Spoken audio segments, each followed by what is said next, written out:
Hi guys, it's me, Jazzer HD, and welcome tonight to the qualifying watch-along for the 2018 United States Grand Prix. Hopefully you guys are doing well. Currently in the UK, where I am at, it is 9 PM in the UK, quite a late one, but if you're in North America, this qualifying session, of course, is at a great time, so that's great for you guys. But hopefully, everyone, wherever you are in the world, you're all doing good, and we're hopefully going to have a somewhat exciting qualifying session here today in Austin. Starts in about an hour's time. Now guys, there has been a practice session already today, and now, if in case you missed the results, let's go through those results and quickly analyse them.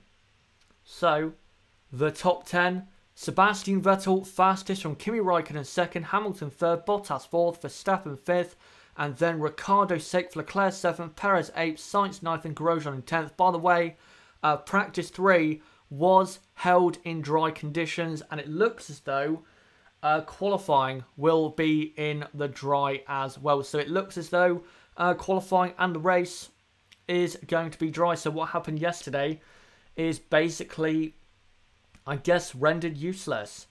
And then the bottom 10 is Ocon, Gasly, Magnussen, Hulkenberg, Ericsson, Stroll, Sorokin, Van Dorn, Hartley, and Fernando Alonso. So the midfield, I have to say, if you look at the lap times, it's very, very close. Even though I think there are a couple cars that will definitely be in Q3 out of the midfield, it's still very close. If any of those drivers make a mistake, they're going to end up a lot lower down the field than probably they should be. So it's going to be a very intense battle in that midfield. But now, let's preview how the top teams are going to do here today in qualifying at Austin.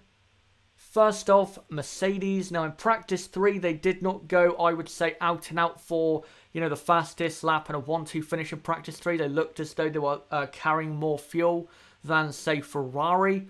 And because of that, I still put Lewis Hamilton and Mercedes as the favourites to get pole position, because their record at Austin ever since 2014 has been amazing. Lewis Hamilton has been incredible at this track ever since we started, holding F1 races here at the Circuit of Americas.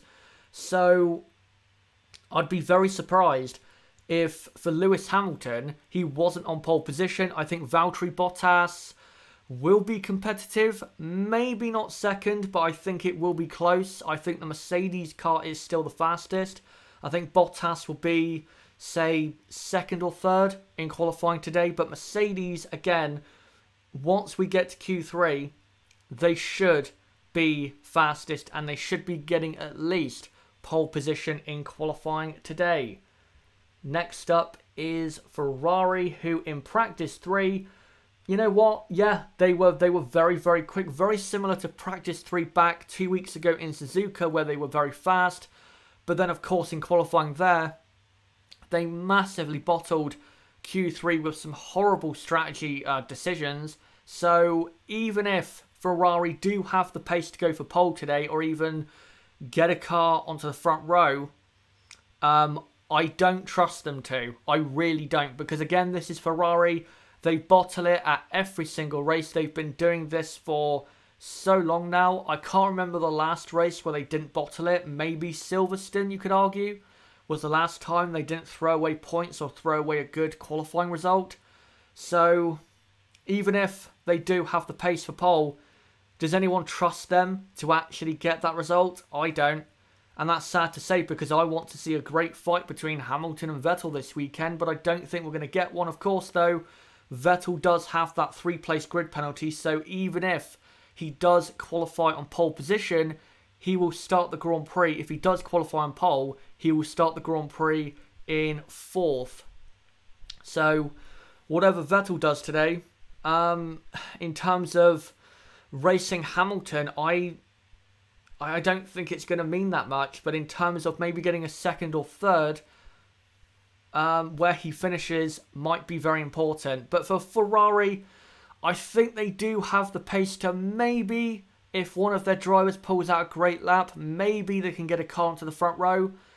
But if I was you, I would not bet on it. I really would not bet on it, because again, this is the bottle job team at the moment in F1. And next up is Red Bull. As expected, in the dry, they are just nowhere near as fast as Mercedes and Ferrari. That's not a surprise. This track just doesn't suit their car as much in qualifying compared to Mercedes and Ferrari. Their performance in terms of it being elevated it'll come to that on race day. Today, they're going to end up in 5th and 6th unless they suffer more reliability issues, which hopefully they don't.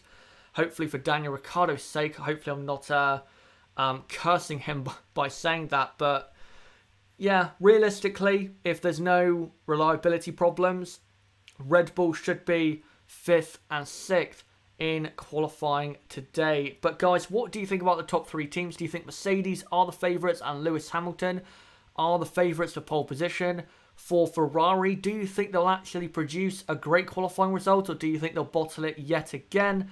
And for Red Bull, do you think they'll end up any higher than the 3rd row of the grid? I will now read through the chat to see what you guys are saying ahead of qualifying. Ben McCarthy, I just want to see a Red Bull car ahead of a Ferrari for the start. Well, that's the thing for Sebastian Vettel, is if he qualifies on pole, then he's going to be starting.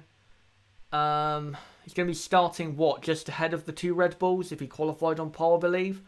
But if he qualifies, say, 2nd or 3rd, which is a bit more likely, he's going to have to pass one of those Red Bull cars, which I think on race day will be very, very fast. Tonka Toy Truck, too bad the penalty is going to ensure Lewis's championship. It is, but Vettel did a bad. I think that's the only way I can really say it. He did a bad. Gina, I am actually thinking Vettel will bottle it, but Raikkonen on pole, that'd be great to see. Of course, when he got pole at Monza, that was just a great moment that I think will be forgotten, to be honest, but I think that was a great moment at the end, basically, of Kimi's career. So hopefully he gets another pole, and this time actually converts it into a race win. Sebastian Hamilton on pole, Vettel 2nd. Okay. I think that says Bill A. Hamilton will get pole, and he will get his 5th World Championship on Sunday. When it comes to the World Championship bit, yes, I believe he will.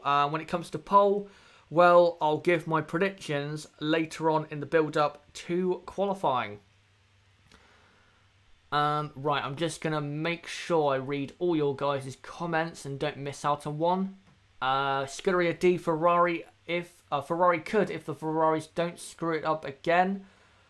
Scuderia D, I think the Mercs are going to lock up the 1st row. Okay, falling out EMS thinks it's going to be Hamilton 1st, Bottas 2nd, Vettel 3rd, Verstappen 4th, Raikkonen 5th, and Ricciardo 6th. Okay. Interesting you've gone for a Red Bull splitting the 2 Ferraris. That'd be great to see. It'd be a great performance if that does happen. Falling out EMS, I want Kimi to get another final win, but doubt it will be here. Yeah, I don't think it'll be here. I think if Kimi does win a race, it will either be Brazil or the last race in Abu Dhabi, because those tracks suit him more than this one and Mexico. So it's not going to come here, in my opinion, nor will it come at Mexico. Simon Cragland says, Vettel, Hamilton, Kimi. I think Ferrari's pace is real. Hopefully it is. You know, I want to see a close competitive battle in qualifying, but I don't think it is. I really don't think it's real. I just want the championship to be over this week.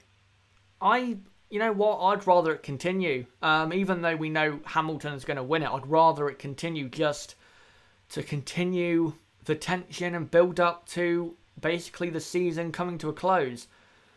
Botty Gamer, my prediction, Seb will Vettel it. That is a good one. Right, I'll just see if I've missed any comments. Don't believe I have. Right, I'll move on now, guys, from those top 3 teams. I'll come back onto them when I go to my predictions later on. But now let's go to the midfield and preview how they are going to do in qualifying today. So, first off, McLaren, and as I said in my preview, which by the way, if you haven't checked out, make sure you go and check that out. In dry conditions, the McLaren is so slow. I know they were running super softs and not ultra softs in practice 3. That's why they were 18th and 20th. But the only team that I think they're faster than are Williams. Everyone else is quite clearly faster. Toro Rosso, even though both cars are going to be starting at the back for Toro Rosso, both Renaults, the Haases, the Force Indias, the Saubers, McLaren in the dry do not have any pace. They don't have any pace at all. If by some miracle it starts to rain at COTA, and as I look at the screen, the skies are dark, but I don't think it is going to rain. If it doesn't rain, I don't see how McLaren get out of Q1. I really don't. So, not looking good for McLaren for qualifying. Next up is Renault, who, you know what, have not had that bad of a weekend. They look as though they're actually a bit better than I expected. I thought they would be better here than they were at Suzuka and Sochi, but I did not think that Renault would be, say, right in there with Force India and Haas, like they have been in practice 3 and like they were in the wet yesterday. I didn't think they would be this competitive. Maybe this is fake pace. Who knows? We'll have to see in qualifying. But Renault are looking better than I thought they would be. And that's good news, because if they can nab a decent result here in qualifying and then somehow outscore Haas in the race, which is still a possibility, of course, then Renault might look at this as the race that gets them to finish 4th in the Constructors. So Renault looking better, and they need to keep that up if they're going to beat Haas this weekend, and if they're going to hold them off of 4th in the Constructors. And next up is Force India. Force India, for me, clearly are the best of the rest. Now, I know they're not P7 and P8, for example, in practice 3, but throughout the weekend, their car, I think, just in the dry, it just is the best car in the midfield. Look at the last race in Japan. They clearly had the best car there. In the dry today, their car did look the best out of the midfield. The Renault didn't look too bad. The Haas didn't look too bad. But the Force India just, it looks as though it is the best of the rest out on track. And I think for Sergio Perez and Esteban Ocon, if both drivers really put in a good performance, they should be at least P7 and P9 in qualifying today. And I think the best they can get, and I wouldn't be surprised if they did get it, would be P7 and P8. I really think for Force India that is a strong possibility. So hopefully for Force India they do, because I think it's great to see Force India since the summer break and since they brought these upgrades with the new investment from Lawrence Stroll. It's been great to see Force India finally back where I think they deserve to be, at the front of that midfield scrap. But guys, what do you think about those 3 teams? Do you think McLaren can get out of Q1 in dry conditions? For Renault, in your opinion, are they looking better than you expected? And for Force India, do you think they are best of the rest? Or do you think that is Haas or maybe Renault? Share your opinion in the chat. And where do you think Force India will end up in qualifying today? Right, I'll look at the chat now to see what you guys are saying about those midfield teams. Ben McCarthy, Sainz likes COTA. He does. He has had some good results here. I think, was it P6 in 2016? He had a good result, I think, in 2015. Or at least I don't know if he did. I remember him being quite high up. I'm not sure if he did get a points finish, but I know 2016 he finished in P6. And then 2017, last year, was his first race for Renault, and he went and finished in 7th. That was one of the best performances, in my opinion, of his career, to just step into a new team and beat Hülkenberg, who'd been there the entire season, and perform a great overtake, remember, in that race around the outside at, is it turn, I think, is it 16, 17, 18? That complex? So, yeah, Sainz does like this track for sure. Gina, McLaren, best chassis on the grid, lol. Sebastian, Ocon, P7 and Perez, P9. I think that's very plausible to happen.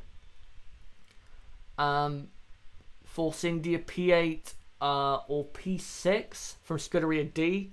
Okay, P6, they're going to have to need one of the top guys to have some kind of issue.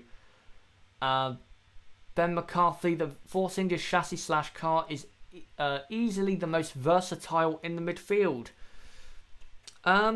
Yeah, I'd agree with that for sure. Botti Gamer, Force India are best of the rest, but I expect the reindeers in the World Constructors Championship P4, the Spanish word for reindeers, Renault. Okay, right. Right, I'm just making sure I don't miss any comments again. Simon Craglan says, yeah, Force India best of the rest. Bill A, Renault isn't even the best midfield team at the moment. I don't know what Ricciardo was thinking. I understand your reasoning, but let's wait until 2019 because you never know what Renault could do. I'm not saying they're going to be going for podiums next year, but we've seen stranger things. For example, Brawn. Brawn were not even a team 2 months before the season actually started at Melbourne. And they went in, got pole position, got the front row, and got a 1-2. So, you know, stranger things have happened. So, it's not out of the realms of possibility that Renault could make a massive step up. You have to remember as well, Renault are a manufacturer and they do have a lot more money than teams like Haas and Force India and McLaren, you know, Sauber. So Renault can make a big jump in 2019 if they do get their car right. But I don't think they'll be right in there getting podiums or anything. But you never know. Again, stranger things have happened. Sebastian, if Ferrari keep on developing like they have for the past 2 seasons, maybe they could be better next season. If they continue the way they're developing, well, like 2016, their car was about, let's say at best, half a second off the Mercedes. That's absolute best. They were half a second off, in my opinion. And then 2017... it was about a tenth to 2 tenths in Mercedes' favour, in my opinion. And for this season, for a large part of the season, Ferrari had a quarter of a second in their pocket. But that might have been because of an illegal power unit electrical system. So who knows if that was genuine improvement or they were just bending the rules to be so fast. We'll have to wait and find out if any more news comes up. But yeah, if they keep improving, then theoretically they should be at, say, during the summer in the European races, they should be dominating those races if they continue those improvements. But again, there's a regulation change next year and Ferrari could easily get that wrong and go back the way they were going in, say, 2015 and 2016. So we'll see. JB, I bet Daniel left Red Bull as he saw Max touching up Pierre. I'm not going to comment any further on that. My girlfriend fancies Daniel. That's from Tonka Toy Truck. Not exactly a surprise. He's yeah, he's good looking to say the least. Ben McCarthy, how have Ferrari only won 5 races this year? That's only 2 more than Red Bull because they are bottle jobs. That is why. If Red Bull had that Ferrari car and they had that personnel and driver lineup, Red Bull, I think, would be winning this World Championship if they had a car as fast as the Ferrari because they have much better personnel in their team than Ferrari do. So yeah. I want to follow you. Have you got an Instagram? That's on Botti Gamer. I don't have an Instagram, but I do have a Twitter. is in the description down below. It's at Chaz6110. But we'll move on, guys, from those midfield teams and go on to the rest of the grid. First off is Williams, who in the dry are not looking too bad. I think there is a possibility that they can beat McLaren here in qualifying. In practice 3, their car didn't look too bad.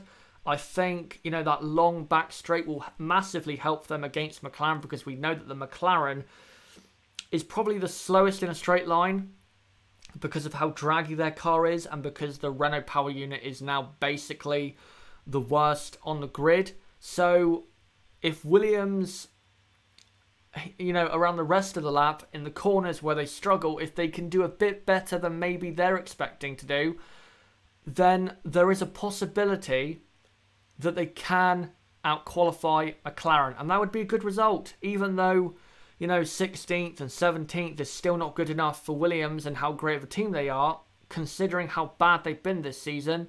I think if they out-qualified McLaren, that'd be a good result. So hopefully for Williams, they do turn up and put in a good performance. Next up is Toro Rosso, who, pace-wise, they look as though if they didn't have those penalties that they would be competitive enough with, say, Pierre Gasly to go for Q3. But because of those penalties, this session for them is completely useless. So expect, I would say, the two Toro Rossos to do Q1. If they get both cars into Q2, then they're not going to compete in Q2, in my opinion, just like they did with Gasly in Russia, I think. But if, you know, one of their cars or both cars goes out in Q1, then of course they're knocked out. But I think they're going to try and get through to Q2, and then they're going to park it for the rest of the afternoon. Next up is the home team, Haas F1. They are looking for a good qualifying result today. Can they get it? I think they can, but it's going to take Haas, I think, stepping up quite a lot from practice 3 to qualifying. I think Grosjean was in, was it P9 in practice 3, and Magnussen was 13th. So if they want to get a very good result, they do need to step up from what they did in practice 3.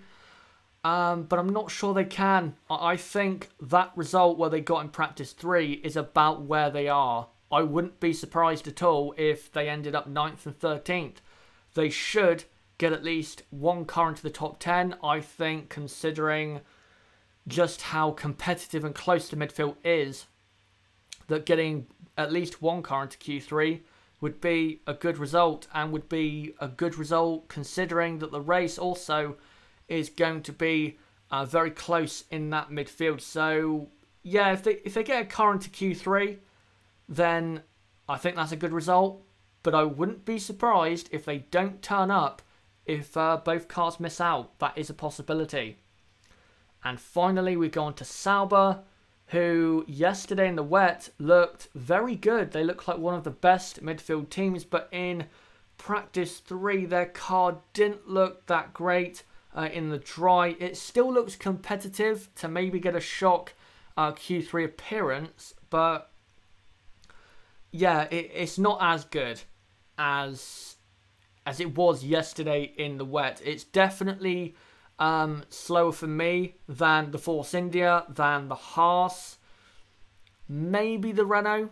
We'll have to see in qualifying. So it's going to be a tough ask, but it's not impossible for Sauber to get a car into Q3, especially with Charles Leclerc. But guys, what do you think about those 4 teams? Do you think Williams can beat McLaren in qualifying? And do you think they can get a car into Q2, maybe Lance Stroll into Q2? For Toro Rosso, what do you think they're going to do in this session? Do you think they're going to run at all, or do you think they'll do Q1 and then just park it for the rest of the day?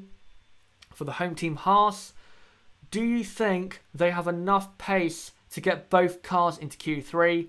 And if not, where do you think, or in general, where do you think they're going to end up in today's qualifying session? And for Sauber, do you see any of the Saubers getting into Q3? Put in the chat right now and I'll make sure to read it out.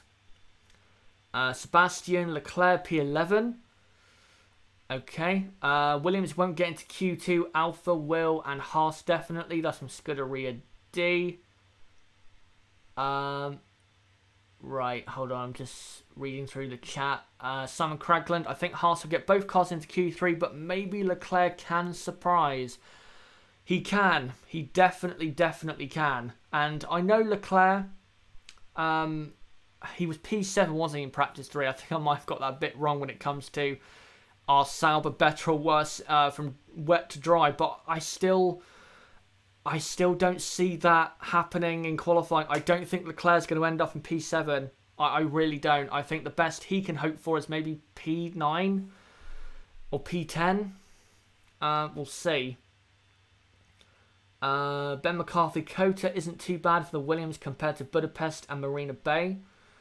Yeah, it's definitely a better track than those ones. I don't think this track suits them as much as Suzuka.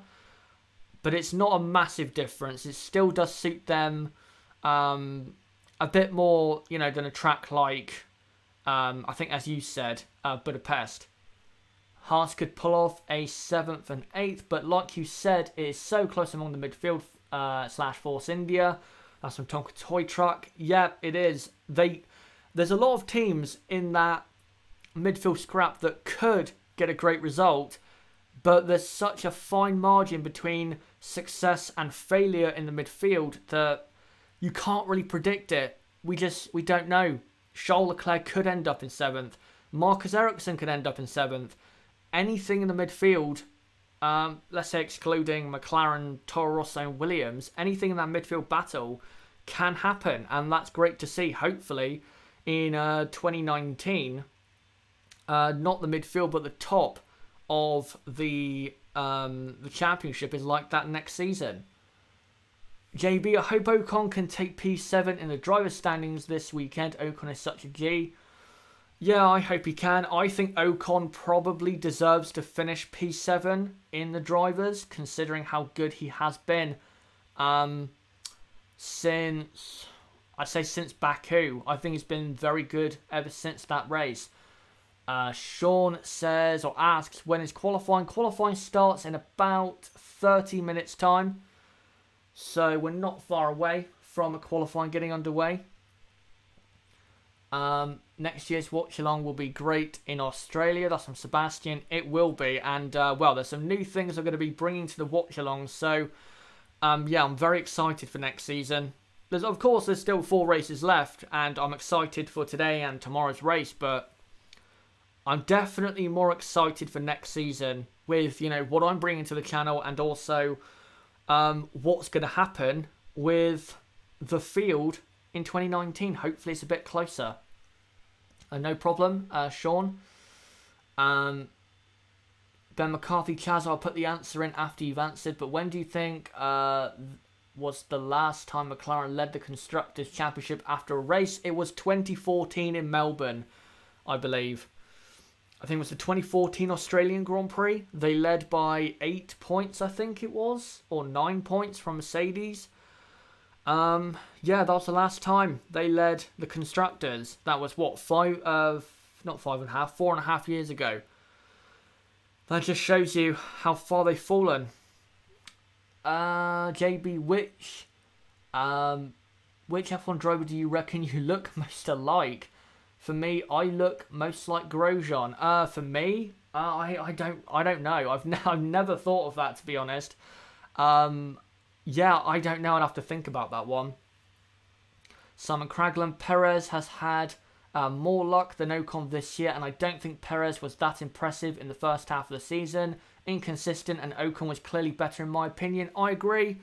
Ocon this season has been better. He has. Baku, for example, even though Perez got the podium, Ocon was faster than him in qualifying and pretty much all weekend. And I think it was unfortunate that the accident on the first lap there happened, because if he did get past Kimi Raikkonen, I think he would have been up in 4th place, and that would have been a great position for him to be in with, of course, that late safety car. So I think Ocon would have got his first podium in F1 had he not had that incident. Of course, after that, you never know what could happen. But the Force India that weekend was so fast. So I think he missed out on an opportunity there and was a bit unlucky. But right, we'll move on from previewing the teams and now go on, guys, to my one to watch for qualifying today. Make sure to put yours in the chat below, and we'll go through, you know, the drivers that we need to watch out for and keep an eye on in qualifying. This is my one, and it is Esteban Ocon. We were just discussing him. I think Ocon in qualifying is going to be very fast. Last year he was so good. I think he qualified in P7 or P6 and finished in P6. A very good weekend last year, and I think today we'll replicate that. I think he's going to be very fast. I'd be very surprised if he ended up, say, 10th or lower. He does have the pace to be in P7, and maybe if Sebastian Vettel, for example, doesn't have a good qualifying, maybe Ocon can start the Grand Prix in P6. Who knows? But I definitely think he will be, at the very, very least, P9, but most likely P7. I really think that. Ocon does like this track, and the Force India is working very well around the Circuit of Americas. But guys, again, who is your one to watch? Do you think it's Esteban Ocon, or do you think maybe it's his teammate Sergio Perez, or Charles Leclerc, Marcus Ericsson, Sainz, Hulkenberg? Who do you think is the one to watch from that midfield? I'll look at the chat now to see what you guys are saying in terms of who is the one to watch. Tonka Toy Truck, Ocon really turned it on the second half of the season. Yes, he has. I think that's, is it Winston Diaz? But Perez is faster race pace wise. I think Perez still is probably more consistent than Esteban, but I think Esteban is still very close when it comes to that. I think it's basically just down to experience. Once Esteban gets more experienced, I think Esteban will be very good when it comes to race pace. Tonka Toy Truck made Ocon my turbo driver this weekend. That's good, because I think he's going to have a good weekend unless he, you know, suffers some bad luck. Anders Ericsson, my one to watch is Kimi. Will he take out or stop Hamilton? We'll see. We'll see. I think realistically with Kimi, he's probably going to disappoint in qualifying and maybe the race as well. So, yeah, we'll see though. We could be surprised, like we were at the Italian Grand Prix. Gina, Ocon out, Stroll in, lol. Yeah, that is quite disappointing. It really is. Ocon is clearly better than Lance Stroll.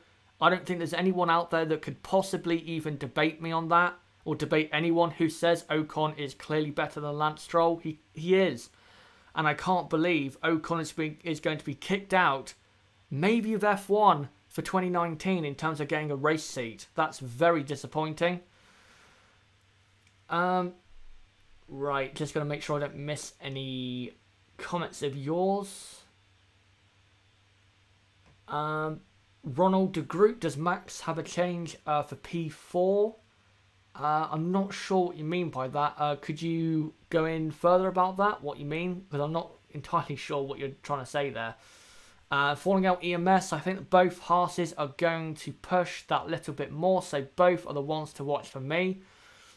I think for the American fans, they are the ones to watch for sure, because they are going to be giving it a little extra this weekend. Not that they don't say at other races, but I think because it's their home race and because it's so important, they have to give it absolutely everything, like it's their last lap of their lives.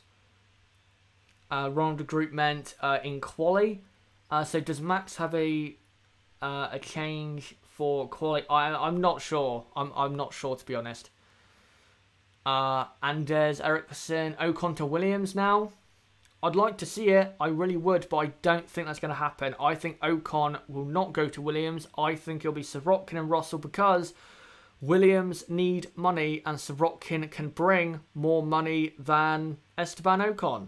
So, yeah, that's a sad situation, but yeah, that's just the way it is in F1.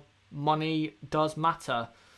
Anders Ericsson, Renault need, quote, new engine users. Williams, question mark. I don't think Williams will partner with Renault. I don't see it. And I think for Williams, that would be a bad move because Renault right now have the worst power unit on the grid. And if Williams' car does not get better next year in terms of the chassis, the last thing they want, well, not for next year, but say 2020 or 2021, if their car doesn't get better in terms of the chassis in the next 2 or 3 years, the last thing they need is a bad power unit or the worst power unit on the grid, because then they're going to be so slow with one of the worst cars aerodynamically and one of the worst cars in a straight line. That's not what you want. They need to keep a hold of their Mercedes customer deal. They have to. It is vital. Simon Cragland, I think FIA needs to change the penalties regarding speeding too much under red flags for next year. Too harsh of a penalty. I disagree. I think the penalty that Vettel got and that Ricciardo got in Australia and that Ocon got in Suzuka was fair because the FIA has data and they can see who speeds and who doesn't. And if you're caught speeding, just like you are on a public road, then you're deservedly going to get punished for it. So I don't think the rule should be changed at all. I think it needs to be kept to avoid people going a bit too fast under red flag conditions, in my opinion. But guys, now I think it's time we get on to my predictions for qualifying here at COTA for the 2018 United States Grand Prix. Now, on pole position, I'm going with Lewis Hamilton. This weekend, he has looked so cool, so relaxed. Yesterday in the wet, he was supreme. He was clearly the best out there yesterday on Friday. But of course now, it is dry at the Circuit of Americas, so that will change things. That will mean that Ferrari and Red Bull will be a bit closer. But at the end of the day, I don't see how this guy can be beat. He is on such a high. He's at a supreme level right now. I hope that Ferrari and Sebastian Vettel can produce the goods in Q3. But I just don't see anyone beating this guy to pole position. He's had pole here in 2016? Last year in 2017. He's won this race in 2012, 2014, 2015, 2016, and last year. He has dominated this Grand Prix, and I don't see how that will change this weekend, especially with Mercedes having, in my opinion, the fastest car this weekend. But now, in second place, I'm going for maybe a surprise. I'm not sure how you guys will view this, but, well, we'll see what you guys think. In second, I'm going to go for Valtteri Bottas. I think Mercedes will get a 1-2. I think in practice 3 they were sandbagging and not running, say, as lower fuel as Ferrari were. So I think Bottas will be up there. Maybe not competing for pole, but I think he'll be quite close with, say, Vettel and Raikkonen going for second place. And I think Bottas will get it because the Mercedes, in my opinion, again, is the best car around this track. So I'm going Valtteri Bottas in P2. Just clear my throat there. And in third place, I'm going Sebastian Vettel. Now I'm going for third place, of course, for him to qualify. And then he will drop back, in my opinion, to P6 for race day. I just don't think that Ferrari genuinely have the pace to go for pole position. I think they'll be close with Bottas for P2, but I don't think Ferrari, with the way they've been in the last few races when it comes to bottling it and not getting the results they should, I don't see Ferrari producing the goods when they need to. I don't see it. I think Vettel will end up third, and for Raikkonen, I'm going to say P4, and then Verstappen 5th and Ricciardo 6th. So I'm going for a pretty bog standard, usual top 6. But guys, what do you think is going to happen in qualifying today? Who are you going for pole position? Who do you think will qualify second? Who do you think will qualify third? Can Ferrari challenge Mercedes, or is it Mercedes to lose here in qualifying today? Qualifying starts in about 20 minutes time, so for the next 20 minutes, I'm going to read out your predictions for qualifying here today at COTA. Let me just cut to this to keep you guys entertained. Right, let's see what you guys are going to say about who you are going with for pole, second place, and third place. Let's get into it. So, Anders Ericsson agree on Hamilton pole, Kimi Räikkönen second, and drama in the first corner. Okay, I'll make sure to remember that for tomorrow's race watch-along. Simon Craglan goes Vettel on pole, Hamilton second, and Kimi in P3. JB says, remember, quali will probably be wet. If it is wet, then Hamilton, Verstappen, Raikkonen. I don't think it is going to be wet, but we do have someone in the chat, and that person knows who he is, who does know what the weather is going to be like. That person knows who he is. So if he could offer a weather update in the chat, that'd be great.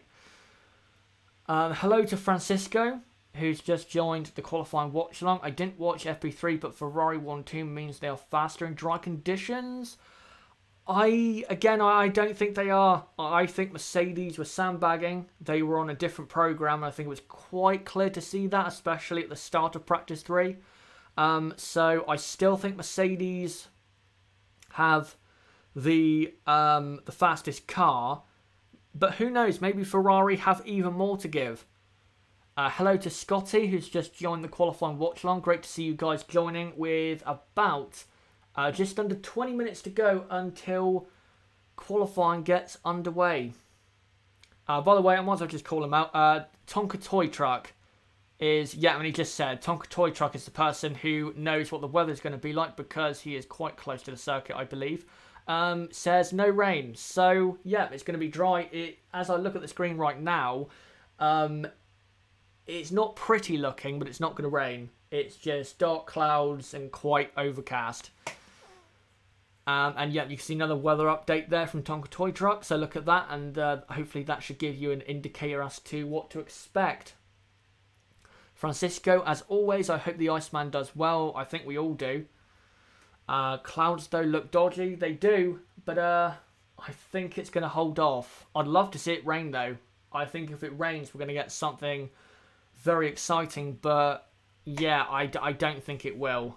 But anyway, let's read through the chat and not miss any of your guys' predictions.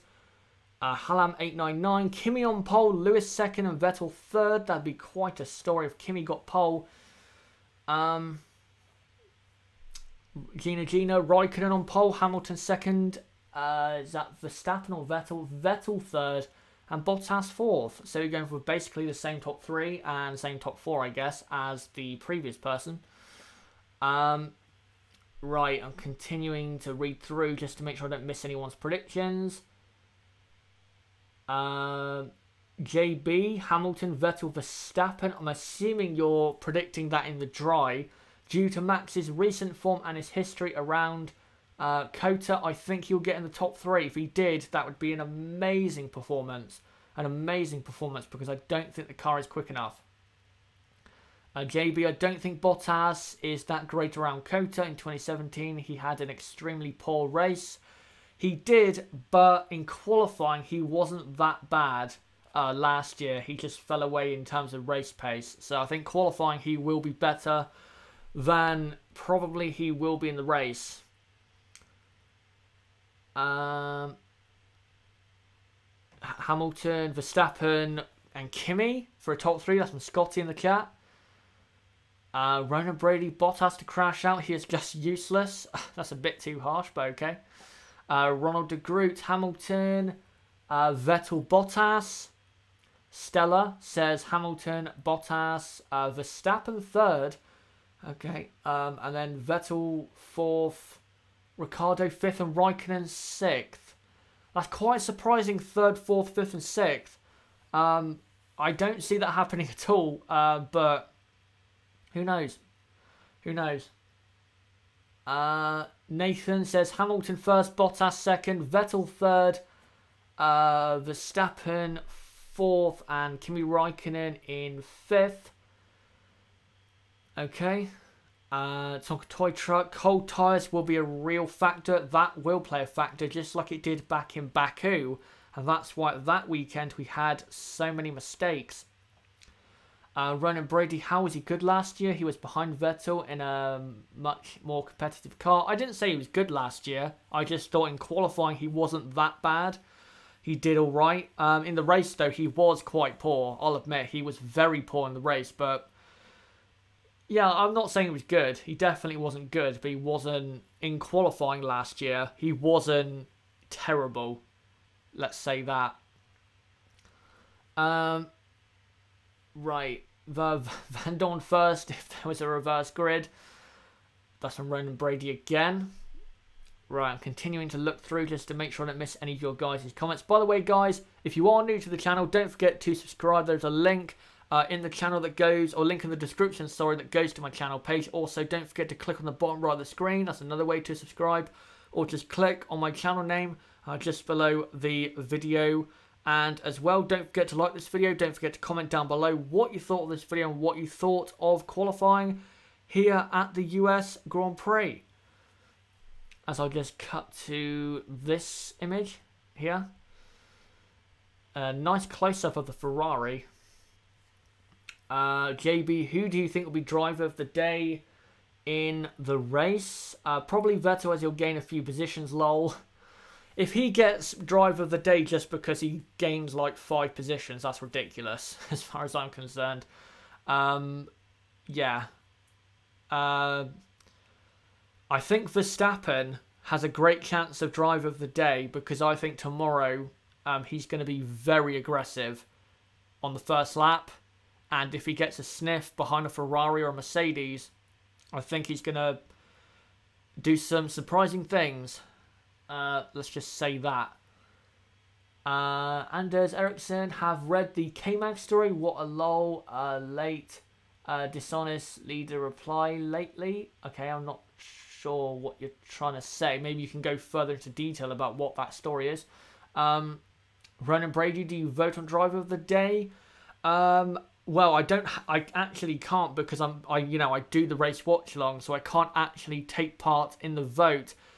Because I'm too busy, of course, doing the stream for you guys. But even when I wasn't doing a stream during the race, no, I don't like voting on it. Because at the end of the day, and this might be a bit downbeat to say, I'm one person and my one vote probably isn't going to mean that much. So, yeah, I don't see the point in voting. Leclerc will be driver of the day. That's one from Tonka Toy Truck. He's another one that could, if he produces a performance like he did in Russia, then yeah, that's a possibility. Simon Cragland, have you guys read that Whiting has told the drivers that K-Mags moved too late on Leclerc? Ridiculous. They just can't see it now. That is, yeah, it is quite ridiculous that they've come to that conclusion right now. Why couldn't they have at the time given him a penalty? I don't get it. It was clearly, for me at the time, a penalty. It was clearly a penalty at the time. He moved across dangerously. I know it was very close racing and it was the end of the first lap and emotions are high. I get it. But he moved dangerously late on the pit straight and he's done it before. He deserved a penalty. I don't get why it's took a fortnight for them to come round to that. I really don't. KB, I remember your rage back 2 weeks ago about K-Mag not getting a penalty. Good times. I'm still slightly angry about it, to be honest. I am. I am, because it's like, it's so clear.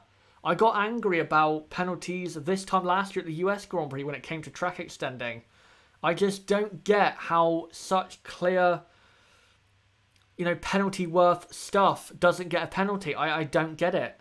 And that's another thing I'm going to get pretty angry about today is track extending at, I think, is it turn 18 or turn 19? Yeah, I'll make sure to shout out as many times as I can a track extension because I've seen way too many after just 1 hour practice a few hours ago. Some droplets of rain on the circuit. Okay, interesting to hear. Botty Gamer, Magnussen is a complete blithering idiot. I wouldn't go that far. I think he can be an idiot sometimes, but I think most of the time he does keep it under wraps and keeps it under control. Goodbye to JB, who's off to watch qualifying. Thanks for coming along. Hopefully you'll come along for the next live stream on the channel. Right, I will just cut to one more picture. There you go, the Red Bull. I can't quite see who that is. I think it's Max Verstappen, but I'm not sure. Right, guys, keep playing in the chat. Who do you think is going to be on pole position? Who are you going for second place, third place, fourth, fifth? Who do you think is the one to watch? Put in the chat right now, and for the next, say, 10 minutes or 15 minutes, I will read it out and go through it with you guys. Simon Cragland, Magnussen is cool. He's racing and he makes F1 even more fun. Yeah, I agree. He does make F1 more fun with how he races, but sometimes it does get a bit, you know, a bit too much. But most of it for me is fine.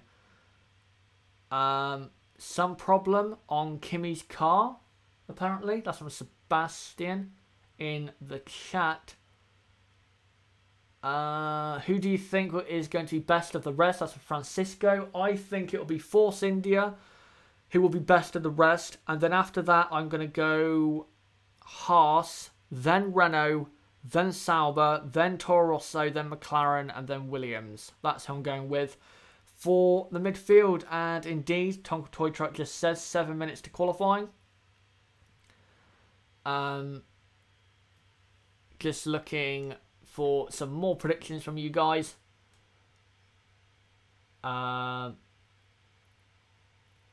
Just looking for some more. Tonka Toy Truck, Pirelli introduced the new tyres for next year. I probably should have covered that. I forgot to mention that. Guys, in case you didn't know, the tyre colouring for next year has changed. It's now just going to be 3 compounds, not, I think it was at 5 or 6 that we've had for this year. This is dry compounds. Next year, we're going to have the softest will be red.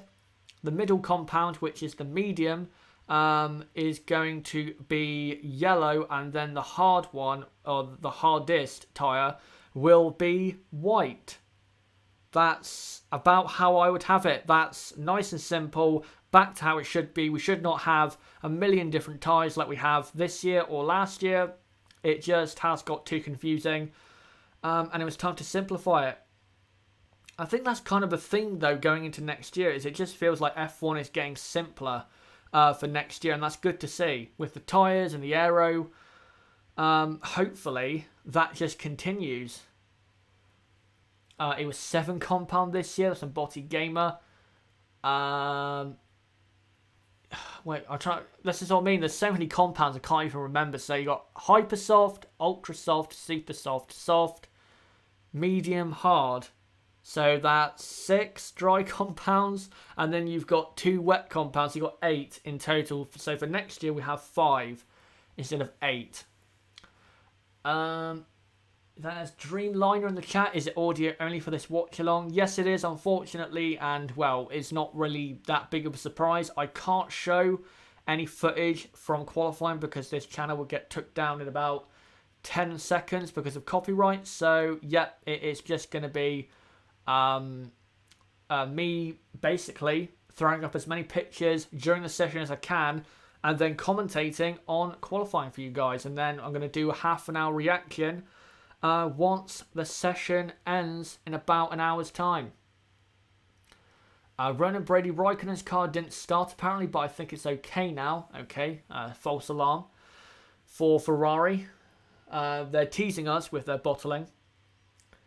As the F1 intro is playing now, so we are about 5 minutes away, guys, from qualifying. Again, to the 66 people watching live, continue to put in the chat who you think is going to be on pole position. Who are you going for second place, third place? What do you think is going to happen this week? Sorry, not this weekend. In this qualifying session that is about to start. as well. And as Tonka Toy Truck says, don't forget to join my Discord server, link below in the description. Don't forget to follow me on Twitter. That's a great way to keep up to date with me and the channel. And don't forget as well, guys, to check out my website, chesserhd.com, again, to keep up to date with me. And of course, don't forget to subscribe either bottom right of the screen or click on my channel name or link in the description.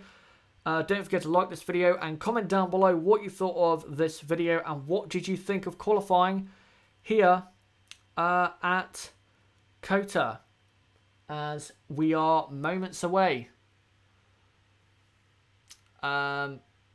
Please split screen with time lapse. I've actually tried the timing screen thing. I tried to find one, but I just couldn't find one. It just wasn't compatible with what my software is and my computer. I tried my best. I think, how many weeks did I try? I think, was it three and a half weeks? I tried to find a timing system, and I even tried out a system where, you know, where I could find, again, some kind of timing system to better illustrate to you guys what was going on live. But yeah, I just couldn't find anything that would be compatible. So sorry about that. I tried my best, but that's the way it is. Sorry to El Cheval Duro again. I can't supply lap times because I just, yeah, can't do it because it just won't. It isn't compatible for some reason with my software. I tried for about 3 weeks. I even tried a new system where I was going to do it live and do it my own way, but that didn't work. I think that was during the Russian Grand Prix watch-along. So, yeah. Again, I tried, but that's the way it is. But qualifying is about to start in about 3 minutes' time. So, again, guys, who do you think is going to be on pole? Second place, third place?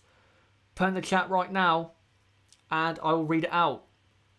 As the American fans are now getting sat down in their seats, ready for the session. I will say, there is a lot of fans here at the American Grand Prix. So great to see. Considering the conditions are not that great, even though it's not raining. It's quite windy and it's quite cold, I think, in this part of the world. So, yeah, great to see the American fans turning out and giving some support for the sport. But yeah, guys, if you're new to these watch-alongs, basically what I do is I commentate on the session, and as much as I can, I will throw up images of what is going on. I will try and find as many images as possible and throw them on the screen to give you guys an illustration of what is going on, because that's the only real and the best way I can do so. So, yeah, that's how we do it over here. Again, if we could show video footage and if we could show lap times, I absolutely would. But we can't. So, yeah, that's just the way it is.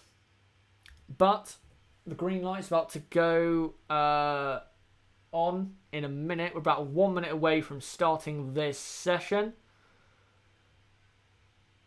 Again, who do you guys think will be on pole, finishing second, third place? Who do you think is going to come out on top in the midfield? Tonka Toy Truck, just looking there, track temperature 21 degrees. Yeah, that's not very warm at all. That's quite cold for this, I think, this time of year. Again, I'm not an expert on weather in Texas in October, but we've had a lot hotter races at this time of year for the American Grand Prix. I remember the first race was in November. I think, was it mid-November? And it was very hot for that race. So yeah. Nathan, appreciate the streams. Only way I can follow live. I hear that on the Hypersauce they can do the Kessel Run in under 12 parsecs. That's Han Solo in the chat, of course. As Ferrari are about to go out, or the green light has now gone, and comes out Brendan Hartley in the Toro Rosso. Ronan Brady says, yes, the mid-November was my second ever Grand Prix. hopefully it was a fun one. As Hartley now comes through the first sector. Going slowly, of course. He needs to heat his tyres up the best he can. As who else we've got on track? So we've got Pierre Gasly has now come onto the track. I think the Ferraris are going to be out very soon, if not coming out right now. Williams are now coming out onto the track. That's Lance Stroll, who's coming out of the pit lane right now. And who is that in the Ferrari? That is Kimi Raikkonen, also coming out onto the track as well. Right, so here comes Raikkonen. He's on the team radio. Hopefully that issue is fixed. Hold on, guys. Let me just... Yeah. Sorry, I just had to remove that guy being an absolute idiot. You know, I try to... I've tried to put lap times on the screen, but I can't. So, what do you want me to do? If I can't do something, I can't just pull it out of my you-know-what. But anyway, let's get into qualifying. Kimi is behind, as Matthew McConaughey is in the Mercedes garage, is that? Yes, I believe it is. Such a cool guy. I love that guy so much. Yeah, Ferrari are out on the track with both cars. Vettel and Raikkonen. You've got the two Williamses out on track. You've got the two Saubers and the two Toro Rossos. Hello to Max Claydon, who has just joined the chat and has just joined this qualifying watch-along. Right, I'll just show a quick picture. I know some of you may not like it if you're a Ferrari or Sebastian Vettel fan, but, well, it's an image of what's going on and what a certain fan thinks at the track. There you go. Showing that there is, I think, quite a lot. Let me just better... There you go. There is quite a bit of support here for Lewis Hamilton. No real surprise.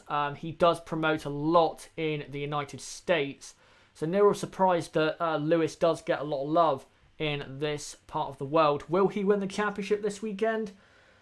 Who knows? But anyway, let's get into qualifying. And Kimi Raikkonen has started his first lap in qualifying.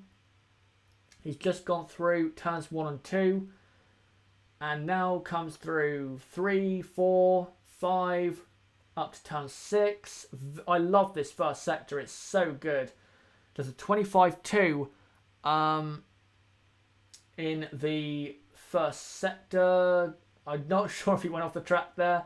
I think he did. But comes through now to turn number 11. And now comes on to a very long back straight. You have to have good speed on this back straight. If you don't, you are going to be severely hampered, especially on race day. Croatian Cookie, why did Vettel get that penalty?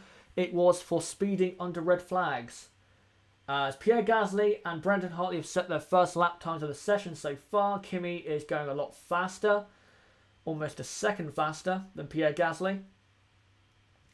As Kimi is now coming up to this very long right-hander as we're coming now to the end of the lap. So it's a 36.4 for Gasly and a 36.9 for Brendan Hartley. As Kimi Raikkonen now doesn't track extend, that's good to see. And comes through now to the final corner. And what will his lap time be? It's a 1 minute 34.9. So 1.5 seconds faster than Pierre Gasly.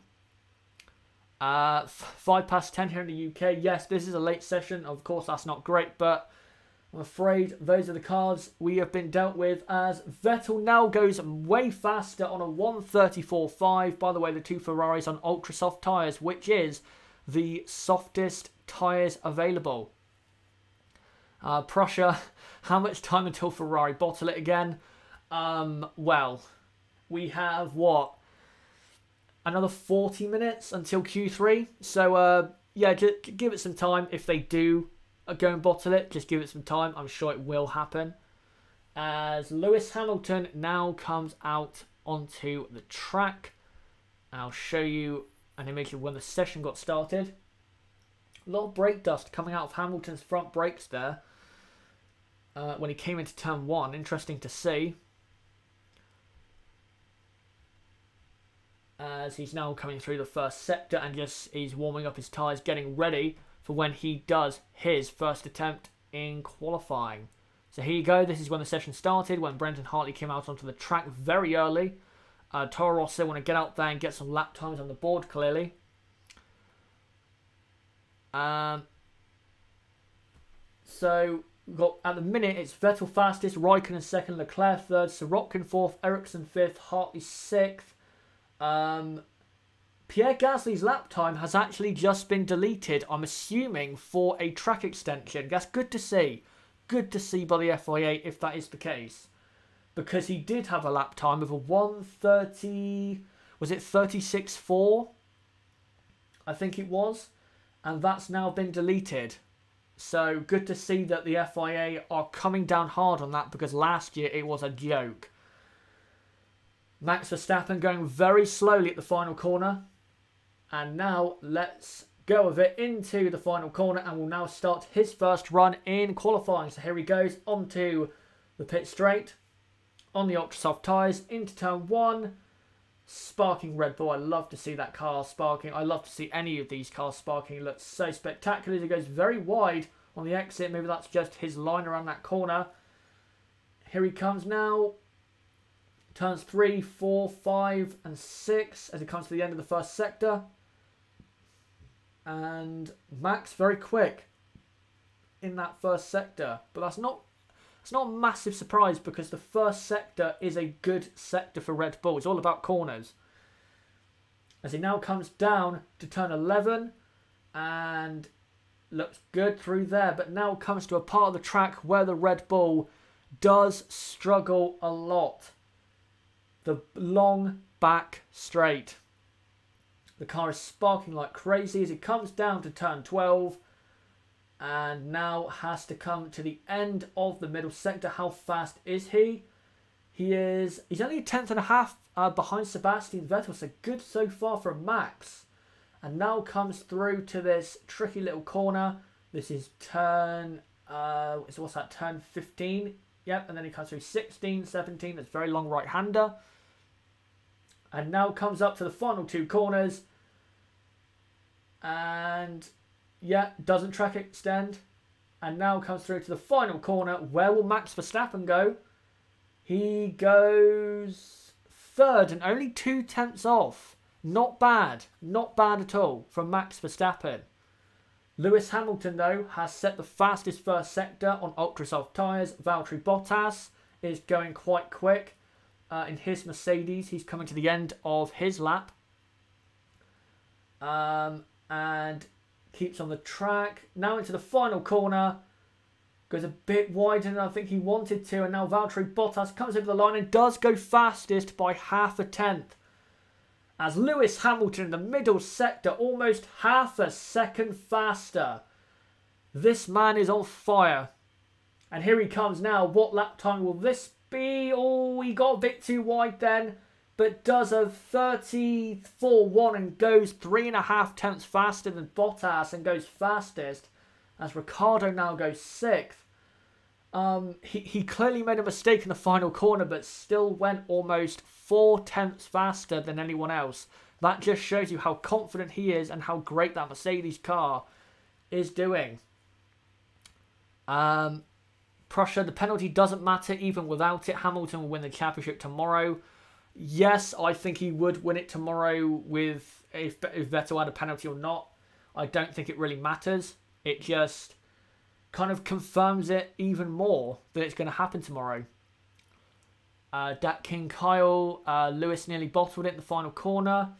Yeah, he made a bit of a mistake. The car washed out wider than he wanted to, and he went over the little speed bump on the outside. So he definitely lost time.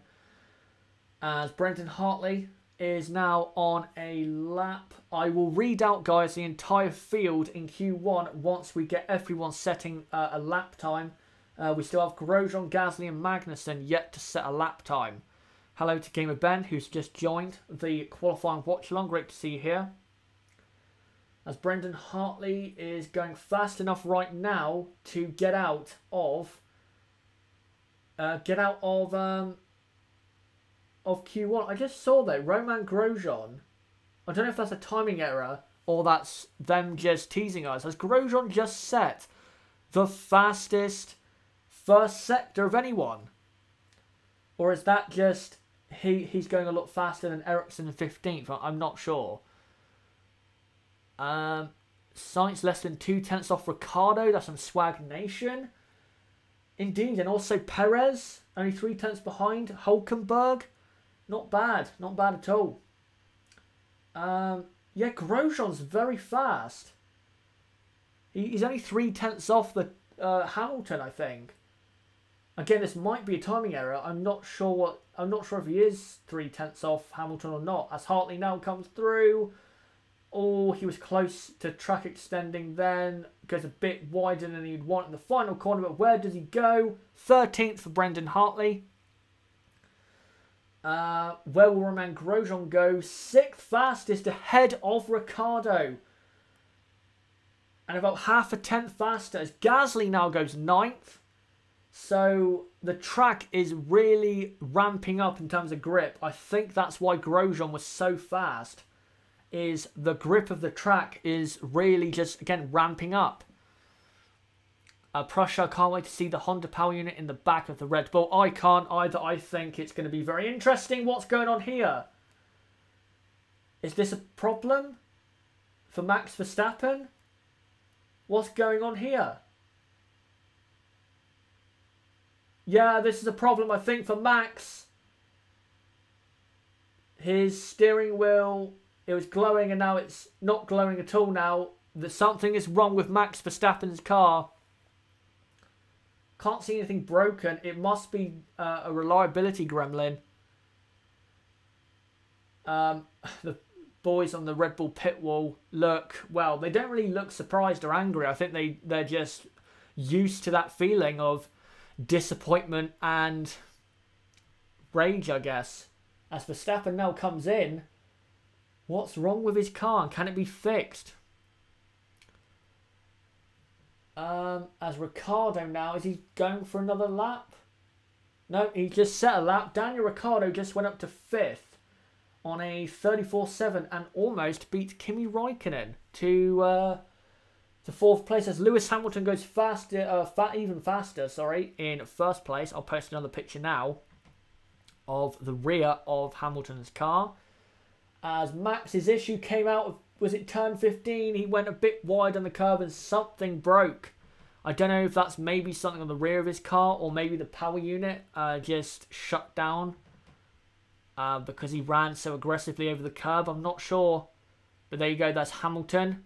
When he set his first lap time of the day, it was very fast even though he made a mistake. Get the Honda power unit in. That's in Prussia. Yeah, I think they are just praying for this Renault-Red Bull partnership to be over. What can they do to fix that car? Is it a wheel hub issue? They're looking at it now. It might be a suspension arm, maybe. By the way, thank you to the 138 people watching live. Great to see you coming along at such a, if you're in the UK or Europe, at such a late time. So thank you guys so much. It is a pleasure to do this for you guys. So Max has an issue. If any of you guys have your TVs turned up in terms of sound, could you try and find out what the issue is? Because I obviously can't turn my TV up because I have to do this stream. Back left tyre. His right rear suspension is broken. That's on Dat King Kyle. Can it get fixed in time? He's through to Q2. He's not going to get knocked out. He does have a chance. He does have a chance. I remember this. I think it was Fernando Alonso in Malaysia in 2014. He hit Kvyat in qualifying and his suspension was broke and he somehow got back out onto the track and actually qualified that day, and I think 4th. So there's a possibility that Max can get back out onto the track. It's not over yet. Just look, 11:15 in Cologne, Germany. That's in Prussia. Great to see you being so committed to staying up at what is a ridiculously late time for us guys in Europe. But hey, you know, the guys in the United States and Canada and Mexico, they have to wake up at ridiculous times. So I think it's about time we take some pain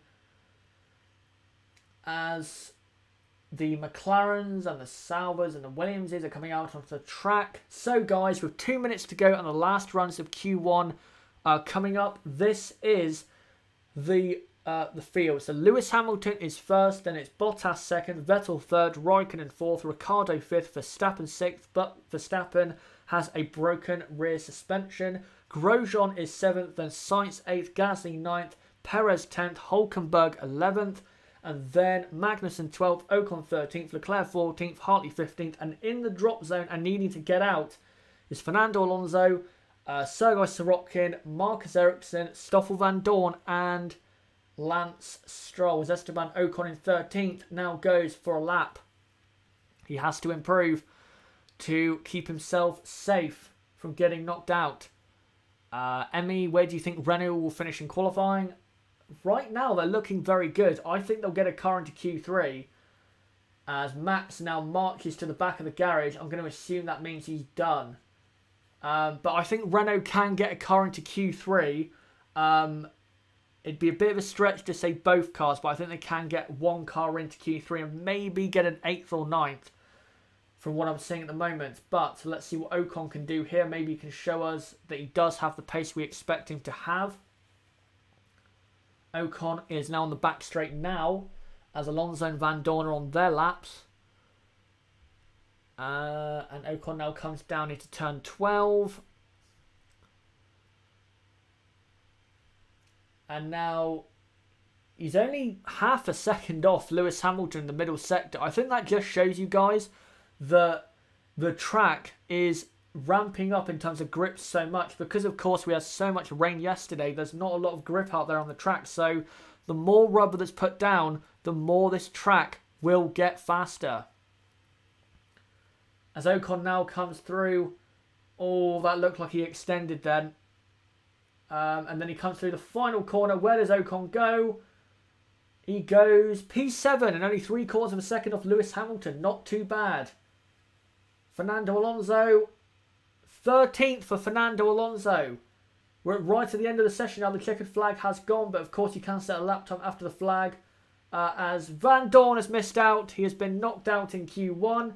No surprise. Ericsson comes through now and gets up to 15th, but that might not be enough because Charles Leclerc's coming through. Hulkenberg goes 9th. Charles Leclerc goes 10th. So Marcus Ericsson is out of qualifying.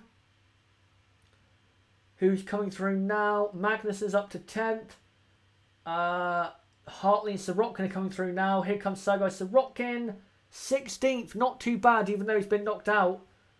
Hartley gets in 15th and knocks Fernando Alonso out. Can Lance Stroll do anything? No, he can't in 18th. So, Fernando Alonso, Sergei Sorokin, Lance Stroll, Marcus Ericsson and Stoffel Van Dorn have been knocked out in Q1. As Pierre Gasly goes up to P7, by the way, and is only 3/4 of a second off Lewis Hamilton. Wow. What Q1 that was for the midfield teams. The gap, by the way, between 1st and 20th is only 1.5 seconds. It's very close from top to bottom. I think a lot of people underrate Sorokin. That's in Prussia.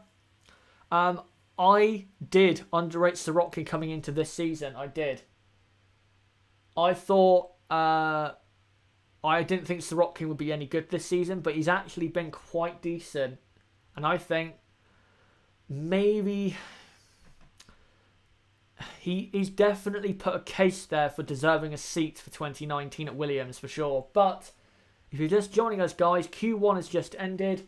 Alonso, Sorokin, Stroll, Ericsson and Van Dorn are out in Q1. I have to say, Marcus Ericsson, that is very disappointing to go out in that position. But by the way, guys, if you've just missed as well, it looks as though Max Verstappen is in trouble. The right rear suspension looks to be broken. What can they do to fix it? Can they fix it, or is it all over for Max? We'll find out in Q2.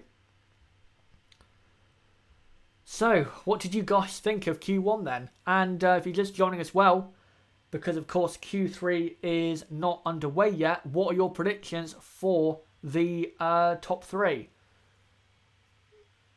Once we get to Q3. At least I was right about Van Dorn being first on a reverse grid. That's from Ronan Brady. Yep, you were right about that. And there's Ericsson. Sorry for Toro Rosso. Had to start at the back. It is a shame, but at least they're showing what they can do if they didn't have any penalties. What are your predictions? That's from Game of Ben. I did my predictions in the build-up. I am going for Hamilton on pole, Bottas second and Vettel third. But Vettel, of course, has his penalties, so Vettel will drop back 3 places. And I think Raikkonen will start third. I was going to say Verstappen was going to start fourth, but Verstappen doesn't look like he's doing well right now in terms of his car. Verstopper stopping Verstappen as intended. That's from Swag Nation. That's a good one. Prussia says Lewis, Verstappen and Bottas. I don't see it. I really don't. Mainly because Verstappen's car looks broken. Sebastian, Roman and Sainz separated by 1 millisecond. That just shows you what I was talking about in the build-up, that the midfield is so close. It's so close. If you make a small mistake, it could cost you 3 or 4 positions. It's that close. And just seeing a replay of Verstappen when his car... It looks as though his suspension was broke on the exit of turn 15, on the curb or on the outside. I don't know if there is bumps on the outside of the on that corner. Let's just see if there is. Oh, yeah, there is. Yeah, he's broke his suspension over one of those small, like, sleeping policemen, I think they call them. He's broke his suspension that way, so that's, well, there you go. There's the evidence. He's broke his car by going too wide. That bodes well for the latest Honda engine. That's from Dat King Kyle. Yeah, it looks good. Does bode well for Red Bull next year. Sausage curbs. Yep, that's the name for it. Just seeing a replay now. Pierre Gasly coming through, and that's why Gasly's lap time, his first lap time, was deleted. Went very wide. Unfortunate for Max. Unfortunate for Max, really. Yeah, it is. I mean, it's a mistake. It is clearly a mistake. I mean, they're there to warn you not to go wide. So it's clearly a driver mistake. But, yeah, it is still a bit unfortunate, let's be honest. Right, guys, I'll try as soon as I can. There should be a graphic coming up very soon. And there it is. I'll just post it now of the results of Q1 if you're just joining us. Let me just throw it up on the screen. And here we go. So, knocked out in... Let me just slightly readjust it. There you go. Knocked out in Q1, Fernando Alonso, Sergei Sorokin, Lance Stroll, Marcus Ericsson and Stoffel Van Dorn. Ericsson is probably the only surprise in there, I'd have to say. Very disappointing, 19th place, considering he was so quick yesterday in the wet and looked, I thought, quite decent this morning.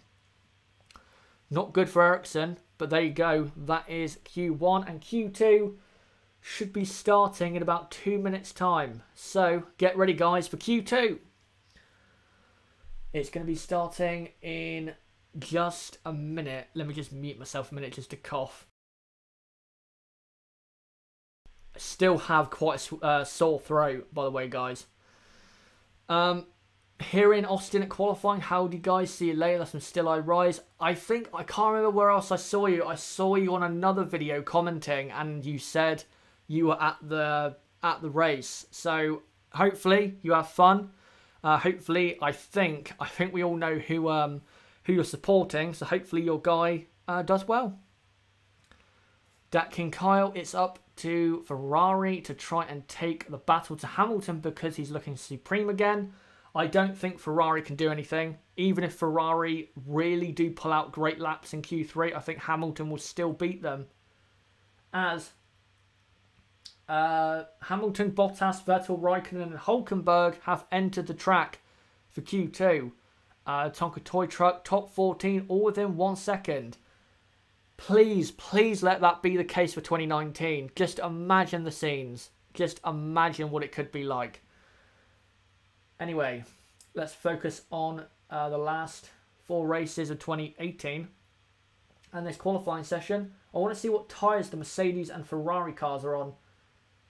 I'm just trying to see what tyres is Bottas on. Is that Super Softs? I can't see. They're not showing it. I want to see what tyres they're on because this is important for tomorrow.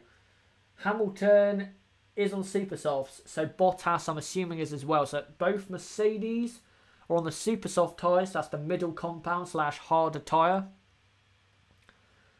Let's see what the Ferraris are on. Here comes Raikkonen on Ultra Softs and Vettel on Super Softs. So they're splitting the strategy at Ferrari. Well, when Ferrari split the strategy, nothing goes right. So we'll see what happens. Prussia, Ferrari's car since Singapore is basically a Bobby car. K-Mag, Hulk fight, interesting. That's from Anders Ericsson. As Valtteri Bottas now comes through the final corner to do his one and only lap in Q2 on the super soft tyres. Let's see how he does as he comes up into turn 1. Oh, bit of oversteer. Oh, sorry, understeer there. Caused him to go wide. And now he comes through the S's.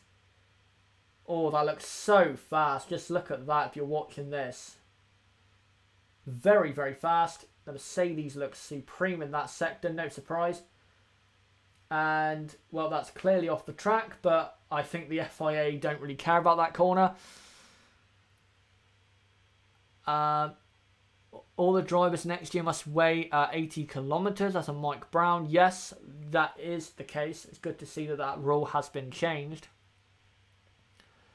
Dat King Kyle, Red Bull posted on Twitter frustration for Max with a suspected suspension failure at the end of Q1. The team are investigating to see if he can get back out in time. Okay, so I'm going to assume that right now they're trying to fix it. But the chances don't look good. As Valtteri Bottas is coming through turn 15. This is where Verstappen broke his rear suspension. As Bottas looks as though he's going to go about 3rd or 4th with this lap. So here he comes, second to last corner. Looked just about okay for track extension there. Kimi Raikkonen has done the fastest first and second sector on his faster tyres, as Valtteri Bottas does a 1:33.7 on the Super Softs. What does Lewis Hamilton do on his Super Softs? He goes slower, quite a bit slower. Does a 1:34 flat. Hülkenberg a 34.5, quite a good lap. Raikkonen goes 0.8 faster, but is on the Ultra Softs, but still a great lap. Vettel goes 2nd, behind Raikkonen on Super Softs. So Ferrari very, very fast. Does that mean that Ferrari do have the pace? Are Ferrari back? Put in the chat right now, guys. Do you think Ferrari can go for pole? It looks as though to me that Ferrari are right there for the pole position.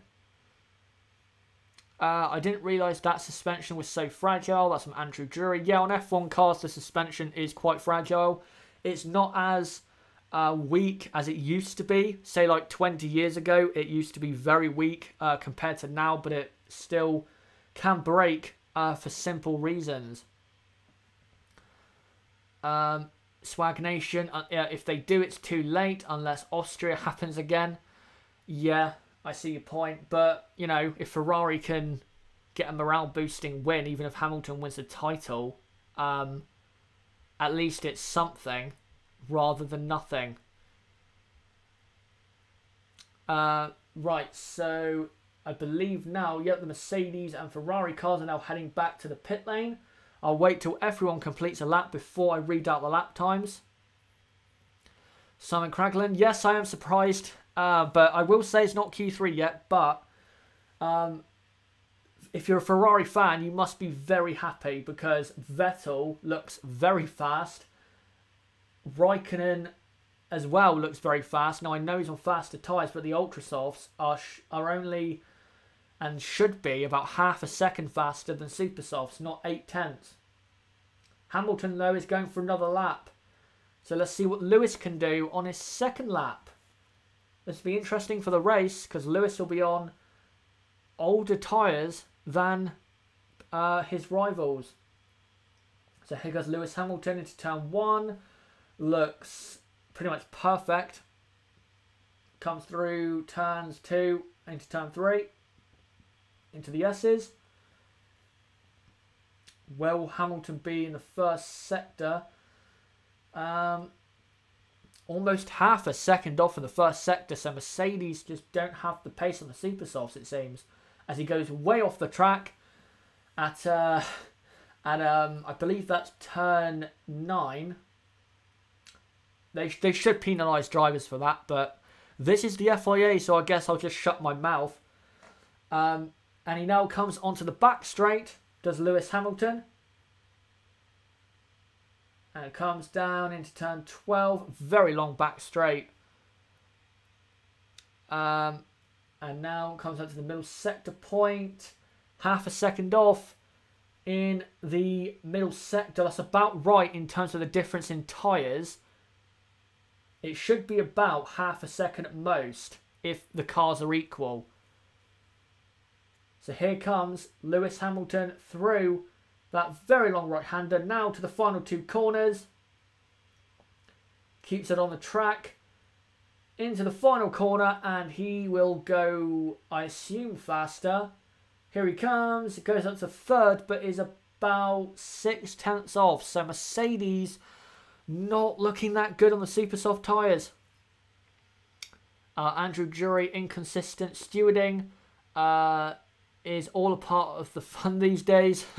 I guess that's what made last year's US Grand Prix so interesting.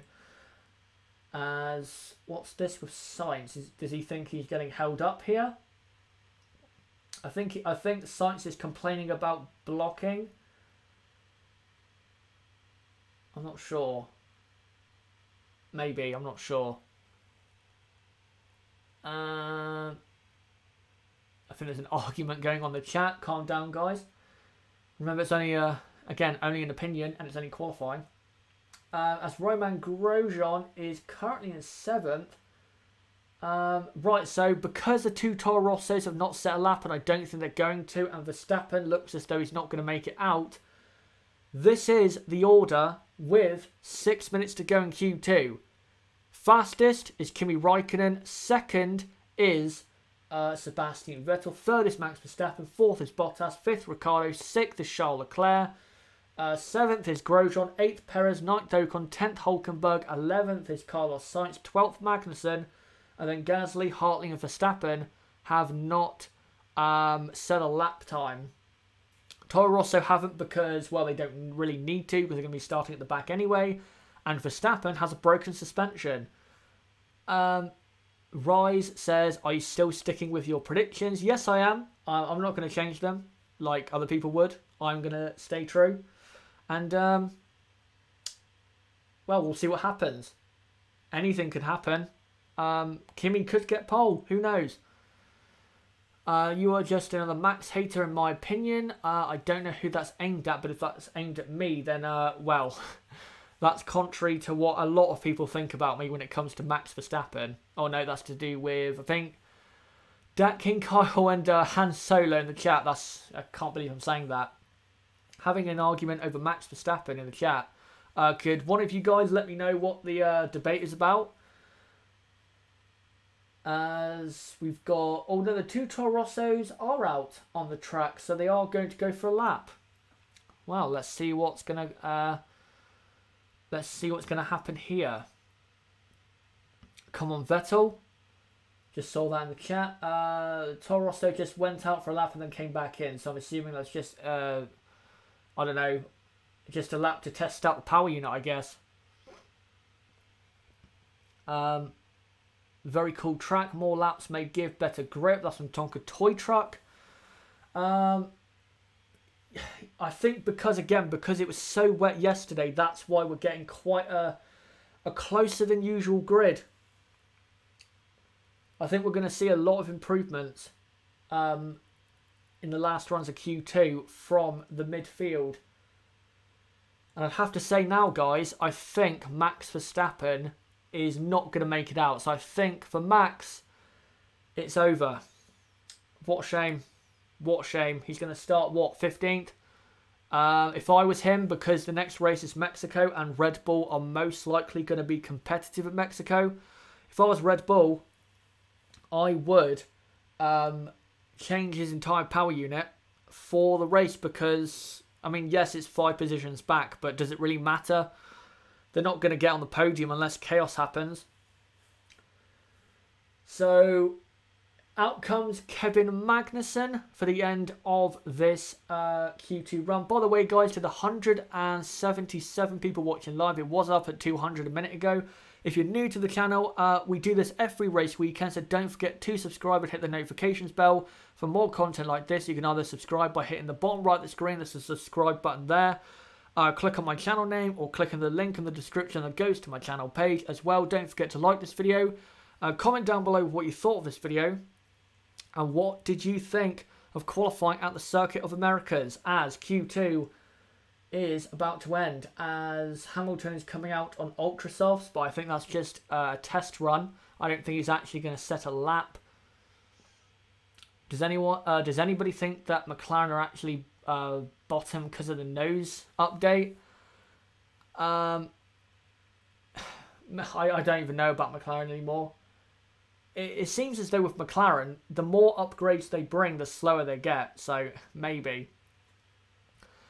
Francisco, Leclerc impressive again, absolutely. And as well, like Tonka Toy Truck just said in the chat, don't forget to join our Discord server. Link below in the description. We have about 75 people there in the server. Great community over there, so don't forget to join. And as well, follow me on Twitter to keep up to date with me and the channel. And don't forget to check out my website, chazrhd.com, again, to keep up to date with me. And by the way, with Discord, the best way to keep up to date in terms of notifications, the best way to keep up to date with my videos is Discord. That's the best notification system. So if you want to be notified to my videos, make sure to get yourself over to Discord.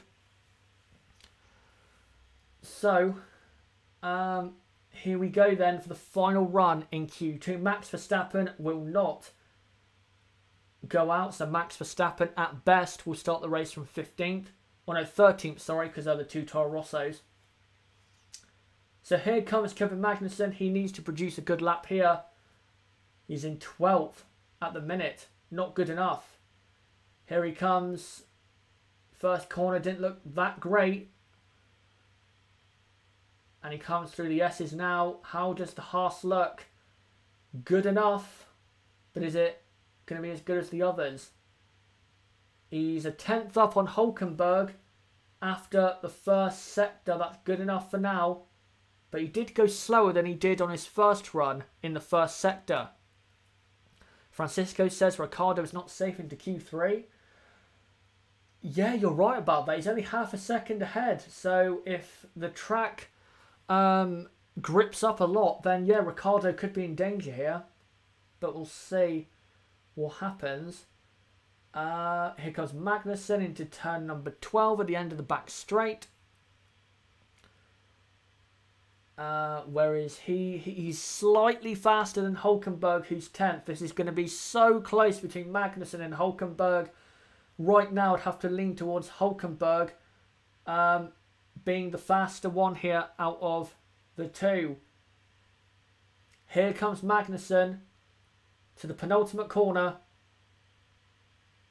And the car just doesn't look that stable to me as he comes into the final corner. Where does Kevin Magnussen go? He stays 12th. So Kevin Magnussen is out of qualifying in Q2. Ocon goes up to 8th. Where will Romain Grosjean and Nico Hülkenberg go? Grosjean, 7th.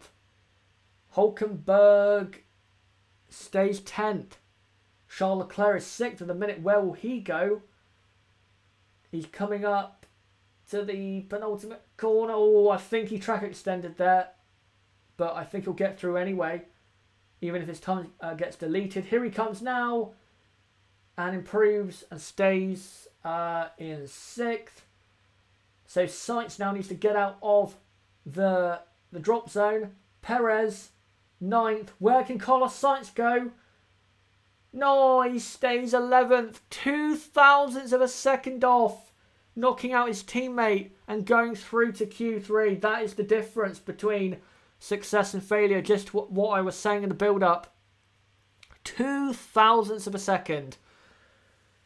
Wow. How close was that? So, Carlos Sainz, Kevin Magnussen, Pierre Gasly, Brendan Hartley and Max Verstappen are the drivers out in Q2, meaning that Lewis Hamilton, Valtteri Bottas, Sebastian Vettel, Kimi Raikkonen, Daniel Ricciardo, Charles Leclerc, Sergio Perez, Esteban Ocon, Romain Grosjean and Nico Hülkenberg are in Q3 for the top 10 shootout. I can't believe I'm reading this. Sergei Sorokin in chat says Ericsson is poor again. Okay. Tell us more, Sergey. So that's the end of Q2. Simon Craglan not impressed by K-Mag. I wasn't. I thought he should have been getting in the top 10 there. You can't be out-qualified by Renault. Not at this time of the season, I'm afraid. Sebastian Leclerc is just so good. Agreed. Again, showing why he is going to be at Ferrari in 2019. What can he do against Vettel and Hamilton? Be interesting to see. Right, in a moment, guys, I'll post the results of Q2. So if you're just joining, knocked out in Q2 is Carlos Sainz, Kevin Magnussen, Pierre Gasly, Brendan Hartley and Max Verstappen. Verstappen is out with a broken right rear suspension. A track he has never driven. Wow. I think I said that in my preview that he needs to learn this new track and get to grips with it. And, well, he clearly has. Leclerc versus Hamilton versus Bottas versus Vettel in 2019. That does sound pretty tasty. Don't forget Verstappen, of course. Ronan Brady has Leclerc just gone up to another level since Ferrari announcement. I think since the announcement, it has helped his confidence. If you look at his performances right before he was announced to be at Ferrari, he wasn't that great. But since he's been announced to be at Ferrari, he finished, was it 9th in Singapore, 7th in Russia, should have scored points at Suzuka and had the pace to do so. And so far, it looks like he's going to qualify 6th or 7th here at the US Grand Prix. Ferrari team orders in the race. That's from Anders Ericsson. If Raikkonen is ahead of Vettel, probably. But it depends where Hamilton is. Who is going to win, guys? Let's see what happens in qualifying first. Could be a six-way championship fight in 2019. I don't think it will be. I think at most it will be a three-way fight between Leclerc, Vettel and Hamilton. At most, I think you can add Bottas to that. So yeah, as Tonka Toy Truck just said, Q3 is to come in about 2 or 3 minutes time. So if you've got any final predictions for qualifying for the top 10, put them in the chat right now and I'll read it out before we see the first laps in Q3. Ronan Brady, I thought the decision was a mad one at the time, but I think differently now. At the time of the decision that Leclerc was replacing Kimi, I thought it was a good decision because Leclerc clearly showed he was good enough. And I think he has just nailed down that point ever since he's been announced to be at Ferrari. Hamilton will pull out an absolutely astonishing lap at the end of Q3. well, with the way he's been, it's a possibility. Maybe if Honda works out for Red Bull, could be a 4-5-way fight. And that's from falling out EMS. I hope it is, but I think realistically, Red Bull in 2019 will be just developing and just getting used to their new partner. And then maybe for 2020, they can do something. But I think realistically, the earliest you could see a title challenge from Red Bull Honda is 2021. I think realistically, that's the soonest I see it.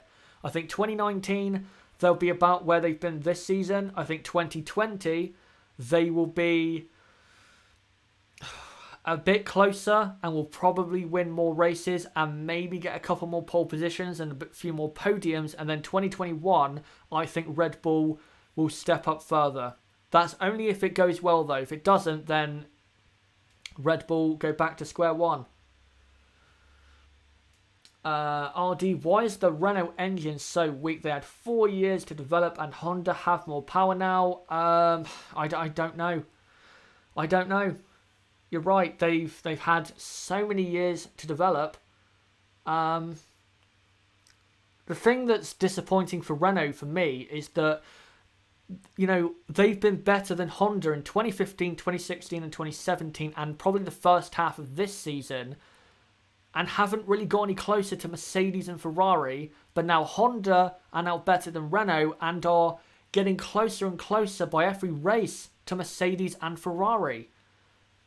So I think that's what just makes it so poor from a Renault point of view, that they are not getting closer to the top two engine manufacturers. The closest they've got is about half a second when it comes to sheer power.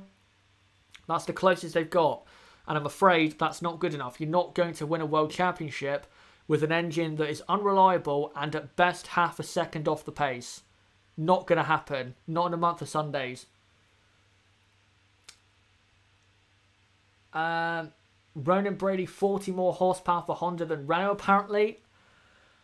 I'd be surprised if it's that much. I think when it comes to qualifying that is the case, because Honda do have a more powerful, quote, party mode than Renault do. So maybe in qualifying that's the truth, but I don't think that's the truth in the race. Yeah. You could argue Renault are further away now than 2 years ago or last year. That's on Ronan Brady.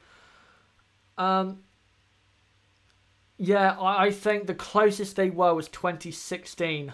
2016, they were about half a second off. 2017, it was about 6 or 7 tenths. It was half a second for a few races this season, but now it's dropped more to like a second. Was said on Sky commentary up to 40. Okay. Tonka Toy Truck, get the aero wrong and things can go so bad real quick. Just ask Williams and McLaren. Absolutely. But guys, Q3 is now underway. Put your final predictions in for what will happen in the shootout. Right, I just have a quick graphic I'll throw on the screen right now of the results in Q2, just in case you're joining us for this qualifying watch along. Let's just, so there you go. There's your Q2 classification. So, knocked out Carlos Sainz, Kevin Magnussen, Pierre Gasly, Brendan Hartley and Max Verstappen.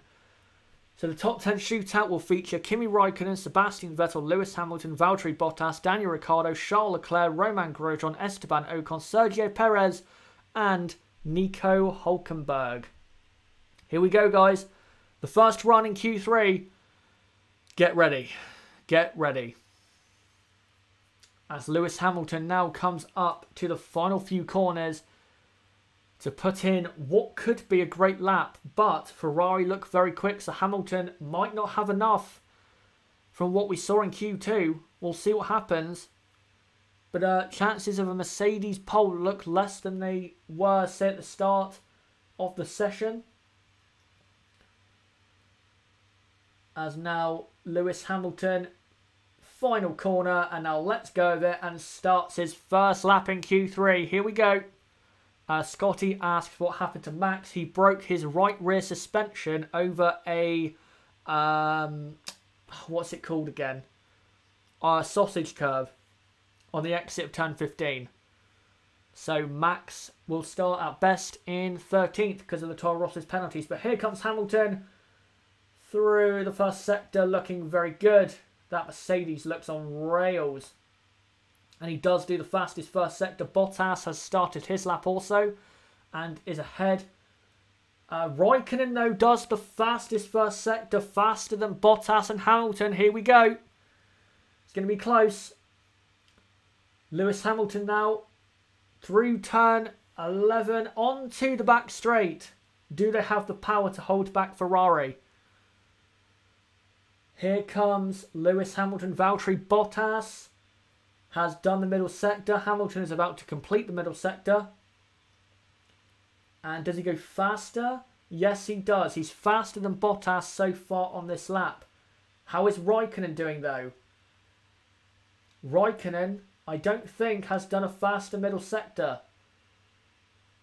But here we come for Bottas. He does a 1 minute 32.6. That is very fast. Lewis Hamilton will come through. He doesn't go off the track.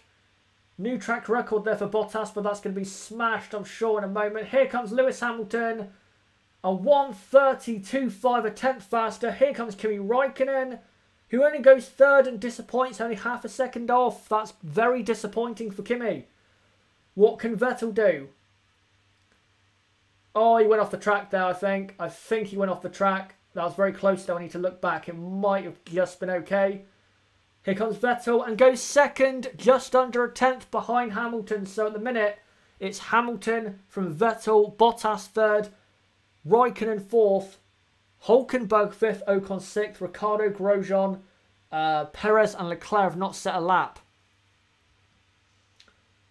Grosjean's now gone up to fifth. He's just come over the line. So has Perez. So, and now Ricciardo goes up to fifth, of course. So, with Charles Leclerc not out on track yet, and I think he's going to go out onto the track at the end of the session. I think we have, so far, our top 10 in Q3. So, it's Lewis Hamilton on pole, Sebastian Vettel second, Valtteri Bottas third, Kimi Raikkonen fourth, Ricciardo fifth, Grosjean sixth, Hülkenberg in P7, Ocon P8, Perez P9 and Leclerc in 10th. But Leclerc has not done a lap time yet in Q3. So, there you go, guys. That's your first run in Q3. We have, though, 6.5 minutes left. There's still plenty of time for Ferrari to get pole. Sandman says Ferrari upgrade has them right there. They have made upgrades, but I believe from what I saw this morning that Ferrari have gone back to their old floor. So I don't think the new upgrades are necessarily on the car.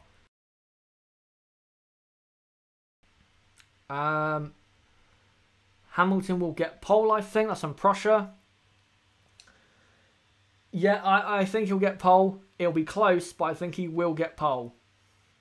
Vettel has the fastest car this year. Mercedes has the second fastest car this year. That tells you a lot about Hamilton. That's a Mike Brown. Yeah, it does. It does. It shows you that Hamilton is better than Sebastian Vettel and has shown that this year and last year. Ferrari lose a bit on the third sector, I think. That's from Francisco. I think, yeah, that is where they're just disappointing. If they can get that right, pole position is possible, especially for Kimi Raikkonen. The track is just getting better and better. It is. It's gripping up quite a lot. So, guys, with 5 minutes left, and Hamilton on pole from Vettel second, Bottas third, and Raikkonen fourth. Who are you going with for pole? Are you remaining with your choices, or are you going to change them? Who are you going with? Who are you going with? Put in the chat, and I will try my best to read out as many as I can before the final run in Q3 and the final run of qualifying. By the way, just to let you guys know, my qualifying reviews and race reviews from now on are going to be live on the channel, and my qualifying review will be live in about 3 hours time. I know for you guys in Europe and the UK that is not good in terms of timing, but because the session starts so late for us, again, there's nothing we can do about it. So I'll be going live at 2 AM UK time for the qualifying review. So if you can join me for that, great. It's it's a great chance for you to interact with me further. But if you can't, no problem. Just make sure to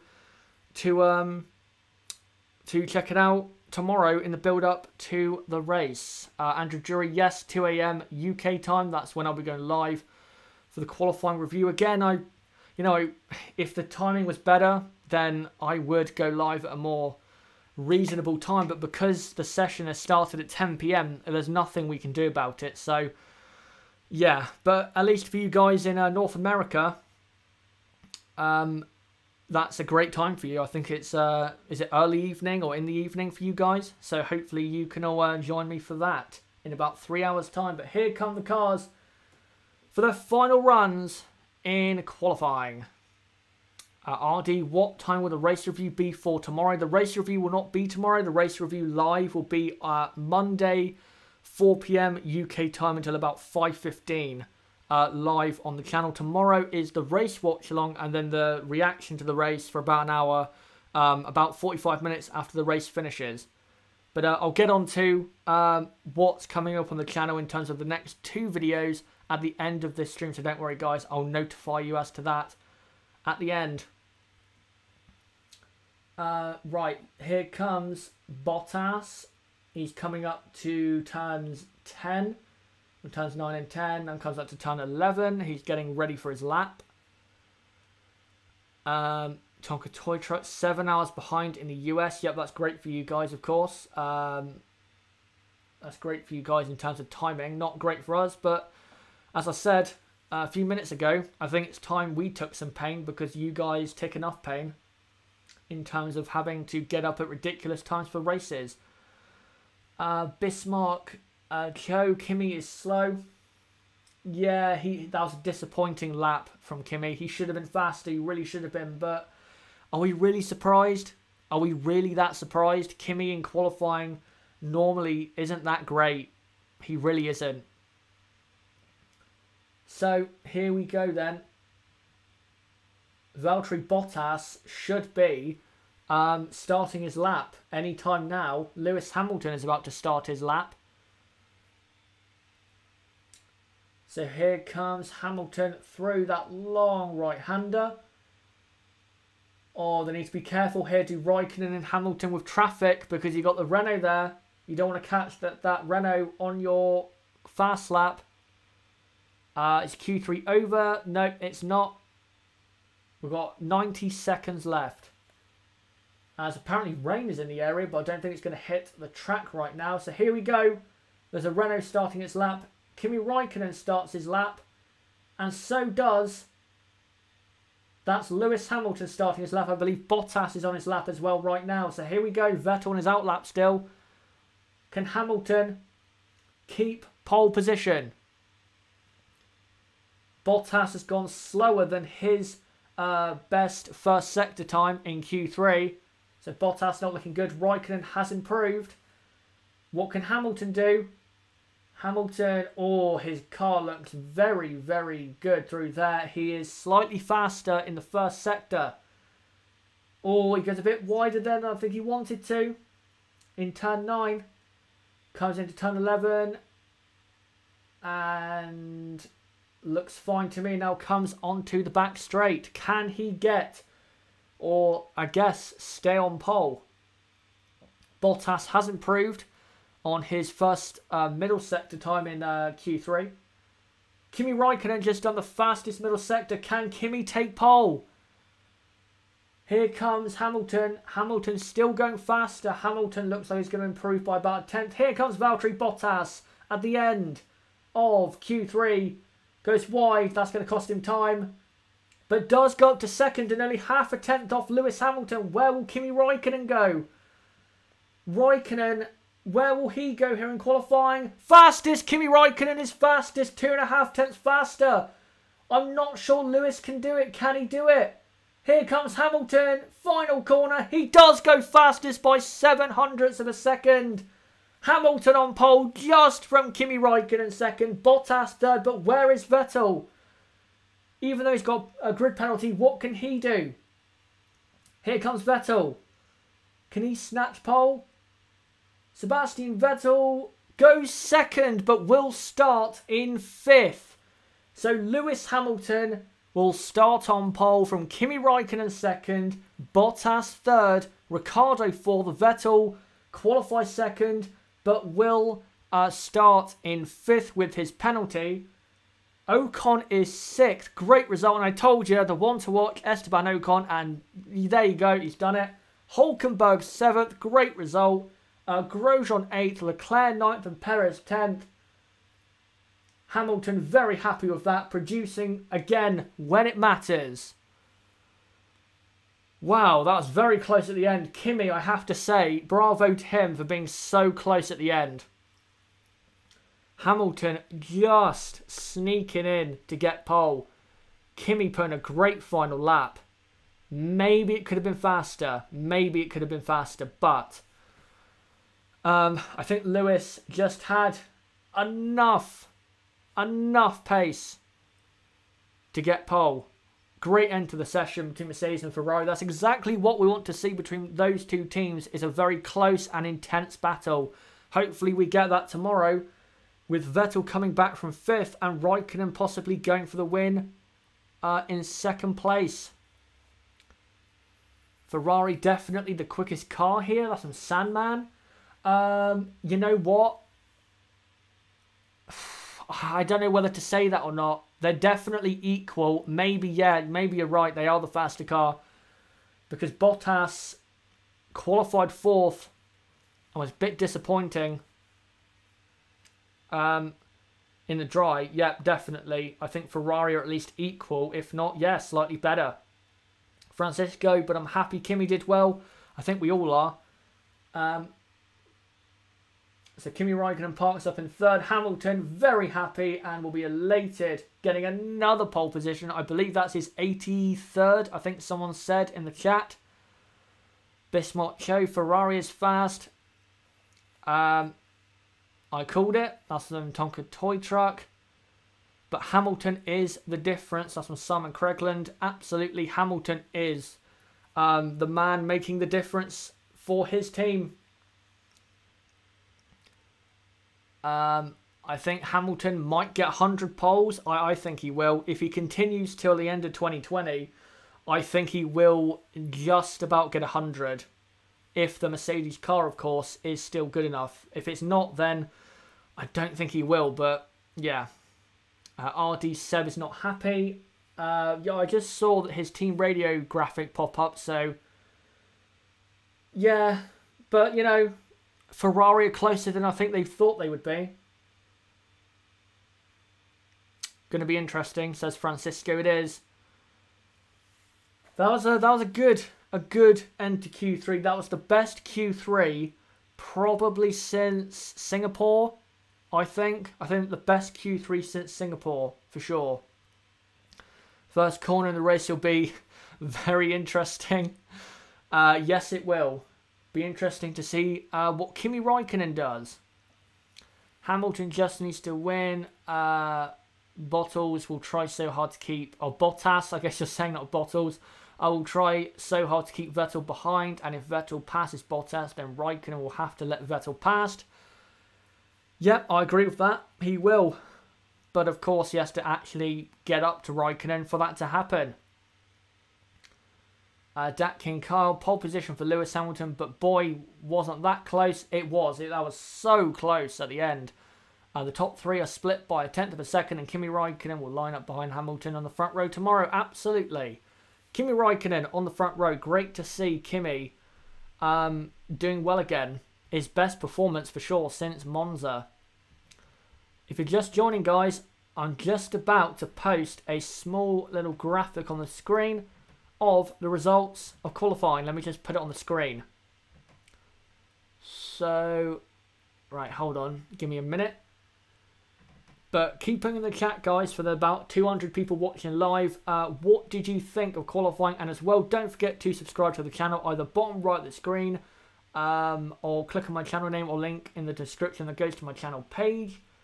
And as well, don't forget to like this video and comment down below, what did you think of qualifying? What did you think of Hamilton getting pole just then? What are your thoughts going into the race? I'm very excited for the race now. There you go. Hamilton on pole from Vettel second and Kimi Raikkonen in third. Francisco, let's give some praise to Ocon and Hulkenberg. Absolutely. Ocon in sixth. And again, I said one to watch. And I'm right. I've been right a couple times on that. Hulkenberg. P7, I didn't see that coming for sure. Great drive from Hulkenberg. Disappointing for Haas though. 8th and 12th. And behind a Renault. I'm afraid not good enough. But there is a race and, well, they're competing for points, not really positions in qualifying. So if Haas turn up on race day, then I guess this result will be redeemed. JB Kimi for the win. I'm going to say no. But it's not out of the realms of possibility. He does have a good chance of winning. He does.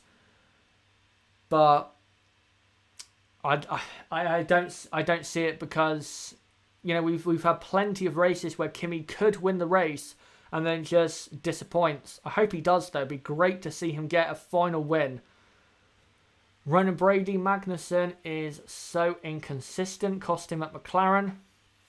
I do see your point. He can be a bit hit and miss. Great one weekend and the next weekend, well, quite just miserable and non-existent, I guess you could say. Just pushed a like to you. Thank you, Anders Eriksson. Thank you very much. Josh Besson, Renault wouldn't be in Q3 if the Toro Rossos set a time. Yeah. Hulkenberg would have been knocked out of science. You're right on that. Thought Vettel had it. That's from Sebastian. I thought Raikkonen had it more than Sebastian. We were looking more at Raikkonen's split times than Vettel's at the time. So we didn't really know what Vettel was doing, but they both had the chance to get pole, but again, Lewis just produced the lap to get pole, which he normally does. He's been doing for so many races this season and for the last couple of years, it seems. Bismarck Show, Kimi's race pace is not good. He can't pull away. You know what? I'm going to kind of disagree with that. I think Kimi is better in the races than he's in qualifying. I think his driving style is more suited to races than it is for qualifying. So, yeah, he does have a better chance of finishing first tomorrow than he does today because I just think, again, he's a better race driver than he is a qualifying driver. I missed it. I thought it was just starting. Oh, no. Yeah, unfortunate for you. But there you go. Those are the top three on your screen. I'm about to post the result, the full result of qualifying in a moment. Once I find it, I'll post it on the screen for you guys. But as you can see down on your screen, the top three. Just look at Kimi's fastest laps. That's from Francisco. Yeah, Kimi today has been very fast. Very good day for Kimi, but can he maintain that for tomorrow? I'm not sure. I'm not sure. I think it's Uta says any chance of rain tomorrow. From what I've heard, I don't think so. I think tomorrow is actually going to be the driest and hottest day of the weekend, if I'm not mistaken. So, yeah, it's going to be dry tomorrow. So, I think that gives Ferrari a better chance of victory for sure. not too late to join Discord for the latest podcasts, watch-alongs and videos. Yep, Tom Toy Truck just said in the chat. The link to our server, the Chazza HDF1 Discord server, guys, is in the description. So if you want to join our community, our great community over there, again, to receive notifications for our videos, then join the server and join this great community. Ronan Brady, this day has been so annoying. Vettel missing pole, and I'm a United fan, so you can probably guess why. Yes, I can, but I won't go any further on that. Sebastian, at least Ferrari have a good car again, which means probably they can fight for the rest of the season. Let's hold off on that. Let's hold off on that because, again, this is just one race. They might fall away again, like they did for Singapore, Russia, and Suzuka. So let's just wait before we say they can fight, which is something Fernando Alonso said about McLaren after the first race. So let's hold our horses. Well done for the amount of views on the live stream. You deserve it, mate. Thank you very much. That's from JB. Thank you to everyone who's been watching this at quite a ridiculously late time for people in the UK and Europe. Thank you very much. I appreciate you guys coming along. I know it's very hard, but yeah, I appreciate you guys coming along. And again, we do this every race weekend, so don't forget to subscribe for more. Last year, when Vettel jumped Lewis simply stalked him and passed him when he got bored. That's on Count B. Blah. Yeah, Mercedes last year clearly had a better car than Ferrari. And Hamilton right now is very similar to how he was this time last season, just unbeatable, pretty much. And the Mercedes car as well. Ronan Brady in the first race, when he said that, I think he was trying to make himself believe that in Australia. WWYD78, a long-time subscriber of my channel. I wonder help close the two cars' performances really is, and how much of it is Hamilton outperforming Sebastian or not. I'm going to say this, and this might be controversial. I think in qualifying, Ferrari did have the faster car there. I think Ferrari did have the faster car. Not by much, maybe a tenth or a tenth and a half. But I think Ferrari had the faster car. So I think it's Lewis producing just enough out of himself to get the pole. I think Ferrari did have a slightly faster car today. Male Vinny B. So Hamilton on pole. A shame I got to watch comments to see results. Here comes. I was just watching Hamilton's pole lap on my TV. They're just showing it on the on Sky F1 at the minute. Count B Blah, thanks for the watch along. My plane is about to take off. Lol, good job, keep it up. Thank you very much for watching, and hopefully you have a good flight to wherever you're going. So yeah, thank you very much, mate. WWYD78, why do you think that? Hold on, let me just make sure you're not answering someone else. I think that because if the Mercedes car was faster, Valtteri Bottas, I think, would not be qualifying fourth. If the Mercedes car was, say, as fast as it was at Suzuka, Bottas would not be fourth. He'd most likely be, at worst, third if the Mercedes car was better in qualifying. But I don't think it was there. I don't think it was. I think the Ferrari was better. That Ferrari had the better car because Raikkonen was so fast. That's why I think that Raikkonen, when it comes to qualifying, normally is not that good. The only times this season where he's been good in qualifying is when the Ferrari car has been really good. For example, Bahrain, Shanghai. He was looking good in Baku up until his own mistakes. Monza, where he qualified on pole. Spa, he was looking very good until a mistake from the team. Raikkonen only does well in qualifying when the car is doing well. So, there you go. Ronan Brady, Vettel feels he should have got pole, so confirms what you're saying. Yeah, it does. The Ferrari car was faster. Not miles faster, I'd say at most a tenth and a half, 2 tenths maybe.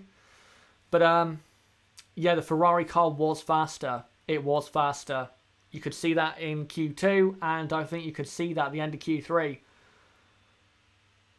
WWYT78, so Kimi and Valtteri are about the same. Yeah, they are very similar, Valtteri and Kimi, in terms of performance, in my opinion. Prussia Hamilton is just a better qualifier. Yeah, I agree with that. King Kyle, you cannot write Ferrari off. It was always very close the whole season, and it's going to continue to the end of the season.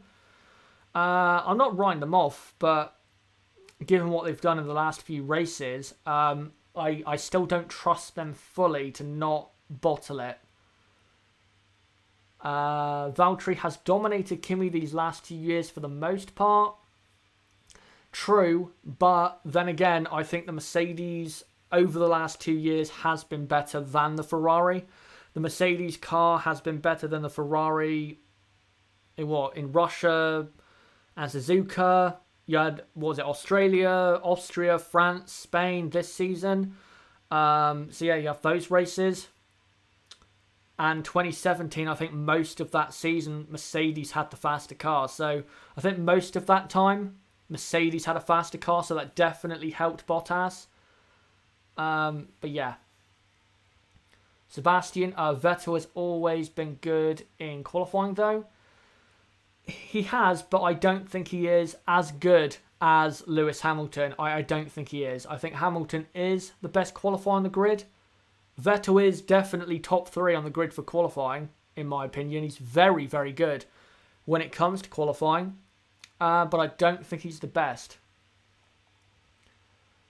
Now I believe the statement that says Lewis will put any car on the podium.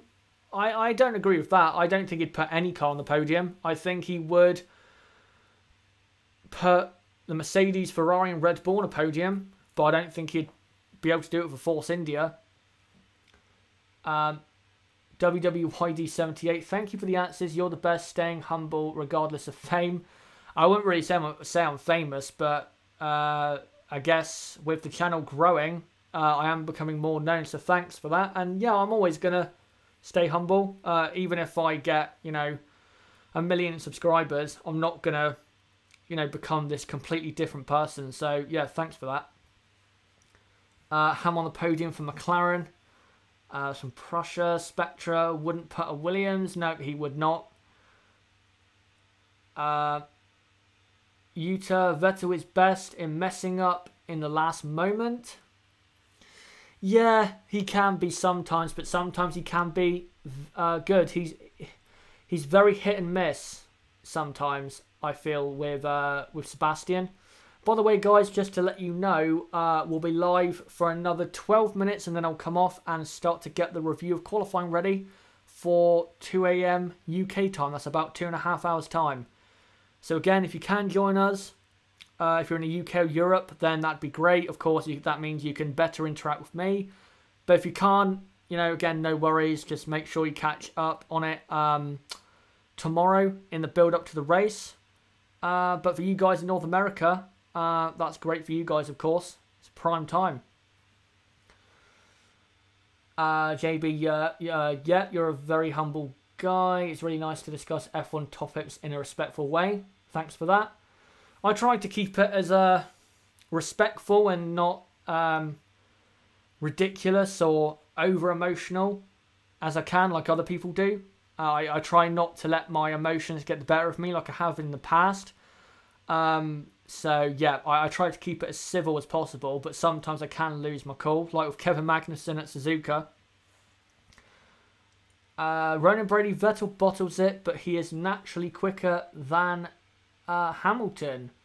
But Lewis has such an ability to thrive under pressure with his super cool mentality. That's the difference. I don't believe Vettel is quicker than Hamilton. I don't believe that. I think they're close. I think it's maybe like a tenth in it, but I don't think those two are... I don't think Vettel is naturally faster than him. I think Hamilton is faster than Vettel. And I think when it comes to a strong mentality and performing under pressure, well, Lewis beats Vettel hands down in that area. Tonka Toy Truck, Hamilton is the master of risk management. Yeah, that is a good point. He has got a lot better at that in the last few years. He wasn't that great at that, say, in his first few seasons. He made a lot of silly mistakes. WWYD 78, I agree. Hamilton has been great the last 2 years and good before that. Got his butt kicked by Nico, though. I don't think he did. I think Lewis, most of that partnership, was the better driver. Nico did have his races where he beat him and, you know, had plenty of races where Nico was better and qualifying sessions. But Lewis, I think, for most of that, you know, relationship, was the better driver. Anders Eriksson, see you later, dude. Out. Okay, thank you very much for coming along for this qualifying watch along. Great to see you along. I think you're new to the channel, so hopefully you did subscribe. Great to see you. Dat King Kyle, for the sake of this championship, we need to see Ferrari bring the fight like Mercedes did in Monza. In terms of the championship, the best case scenario is Hamilton retires and Vettel wins the race somehow tomorrow. That's the best case scenario for the championship, because then if Vettel then beats Hamilton in Mexico, but Hamilton finishes the race in Mexico, then the championship goes on to Brazil.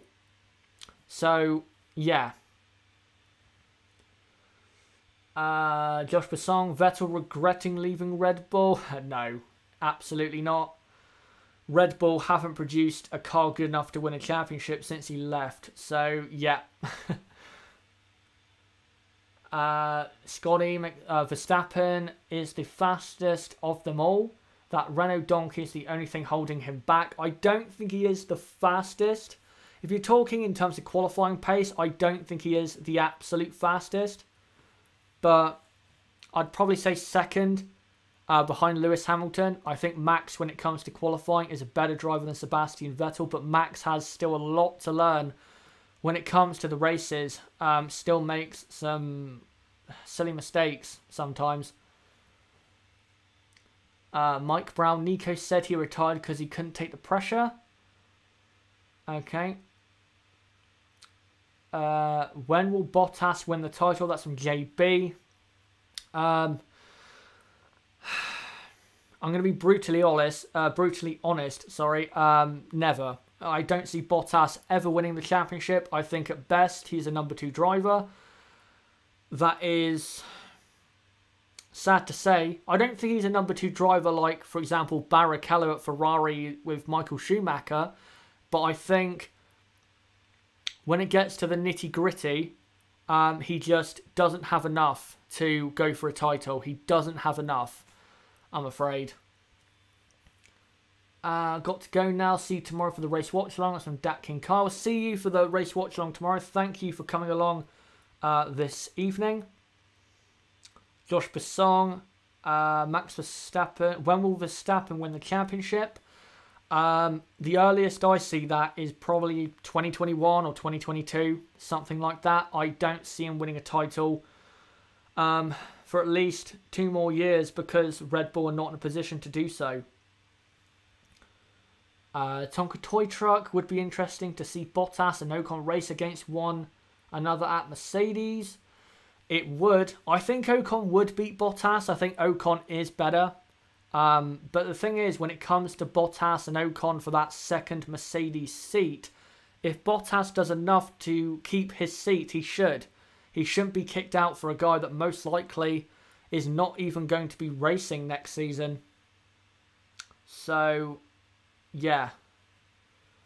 JB, Bottas doesn't have the balls like Ricciardo, Verstappen, Vettel or Hamilton. He has denied that in the past. That has been a criticism of Valtteri. But at the end of the day, yeah, Valtteri just doesn't have that mental strength to compete at the very highest level of motorsport. He doesn't. He doesn't quite have it. He has what it takes to win a couple races, to get a load of podiums, a pole position here or there, but he doesn't have what it takes to win world championships. He doesn't have what it takes at all. And I like Valtteri, I really do, but he doesn't have what it takes. Josh Persson, Vettel needs to feel the pressure he did to Mark Webber. Leclerc should do that next season. I think that should help Sebastian push him harder, because he'll have a teammate that is actually going to try and upset the apple cart, if you know what I mean, and try and beat Sebastian and go for the title. Hopefully that'll push Sebastian like Webber did at Red Bull. And I think that was a small and underrated secret to Vettel's success at Red Bull that people don't talk about, is that yes, he did have a great car, but he had a teammate who was so fast, especially when it came to qualifying, that he had to be on his game every weekend if he wants to beat Mark Webber. And if Leclerc does that for him next season, and if he does turn up every weekend, that's only going to help Vettel. Ronan Brady, were you surprised by Verline's decision? I was annoyed by it. What decision? I haven't seen a decision for Pascal Verline. Has he decided to go to Formula E or something? I haven't really kept up to date with any Pascal Verline news in the last few days. Thanks to all 235 of you. Yeah, and I say that as well. Thank you guys so much again to tune into this stream at such a late time here in Europe. Thank you guys so much. I really can't believe your guys' commitment. Yep, him going to Formula E. I'm afraid it looks as though Red Bull were not interested in putting him in the Toro Rosso. I think that's why he's gone to Formula E. That's the only thing he could do. I understand, Ronan, why you're annoyed by it, because, you know, Pascal should be in F1. He really should. But what can he do? What can he do? This is just the way his career has gone. It's going to go very similar, I think, for Esteban Ocon. He puts in the performances, but he just doesn't get the recognition. If I was Toro Rosso, I would have Verline alongside Kvyat, but yeah, that's just the way it goes. Unfortunately, F1 can be such a cruel sport. I'll just put this on the screen for you guys as I'm about to end my stream in a minute. So I'll just read out this 20. I'll read out the grid here in qualifying. In case you guys have just joined and missed qualifying, here is your grid. So Lewis Hamilton on pole position. Sebastian Vettel qualifies second, but will start in fifth because of a 3-place grid penalty. So Raikkonen will start second. Bottas will start third. Ricciardo will start fourth. Vettel will start fifth. Then it's Ocon 6th, Hülkenberg 7th, Grosjean 8th, Leclerc 9th, Perez 10th, Sainz is 11th, and then Magnussen 12th, Gasly, Hartley and Verstappen 13th, 14th and 15th respectively, but the two Toro Rossos are starting at the back because of grid penalties, so Max, unless he takes a penalty for tomorrow, will start the Grand Prix from 13th, meaning that Fernando Alonso, if Max does start in 13th, will start 14th, with Sirotkin 15th, Stroll 16th, Ericsson 17th, Van Dorn 18th, and then Gasly and Hartley at the back. So there you go, guys. There is your grid for the 2018 United States Grand Prix race. For the last 5 minutes, guys, what did you think of qualifying? What did you think of Hamilton getting pole? And what did you think of Ferrari's, I think, quite surprising pace? Official JR, what happened to Verstappen? He broke his right rear suspension over a sausage curb on the exit of turn 15. So, yeah, that's very unfortunate, but it was a driver mistake. So, I'm afraid he has to take the blame on that. Let's hope for a bit of chaos tomorrow. That's from Sebastian. I hope so. Chaos is always good in F1. We need to calculate the average gap in qualifying between the two teammates.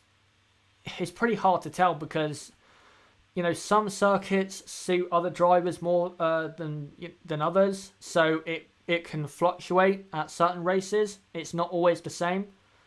So it's kind of hard to tell.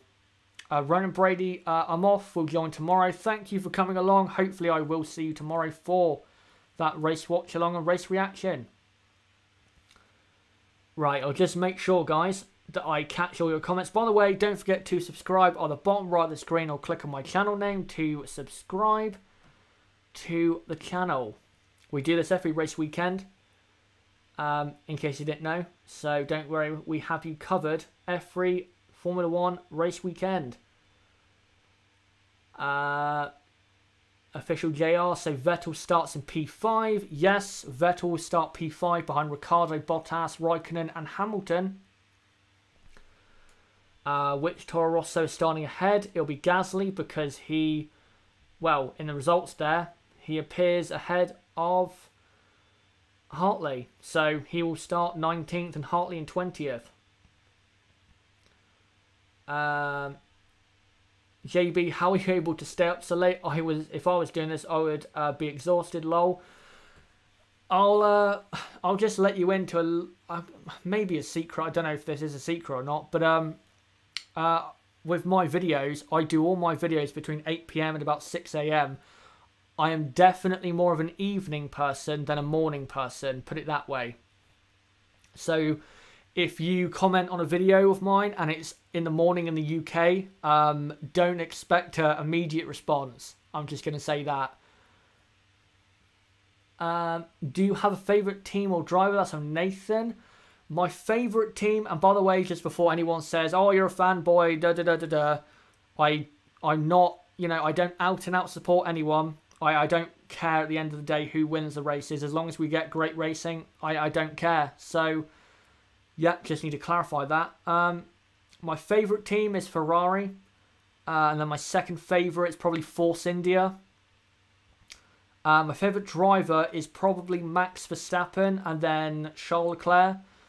And then after that, I think Perez, Ocon.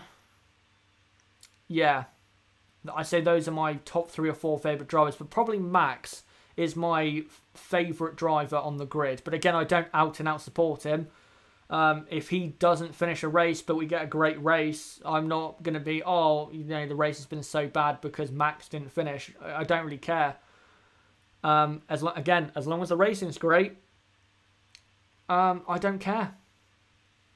But right, I'll read out a couple more comments, and then I will end this stream. And I'll let you guys know the next 2 videos coming up on the channel.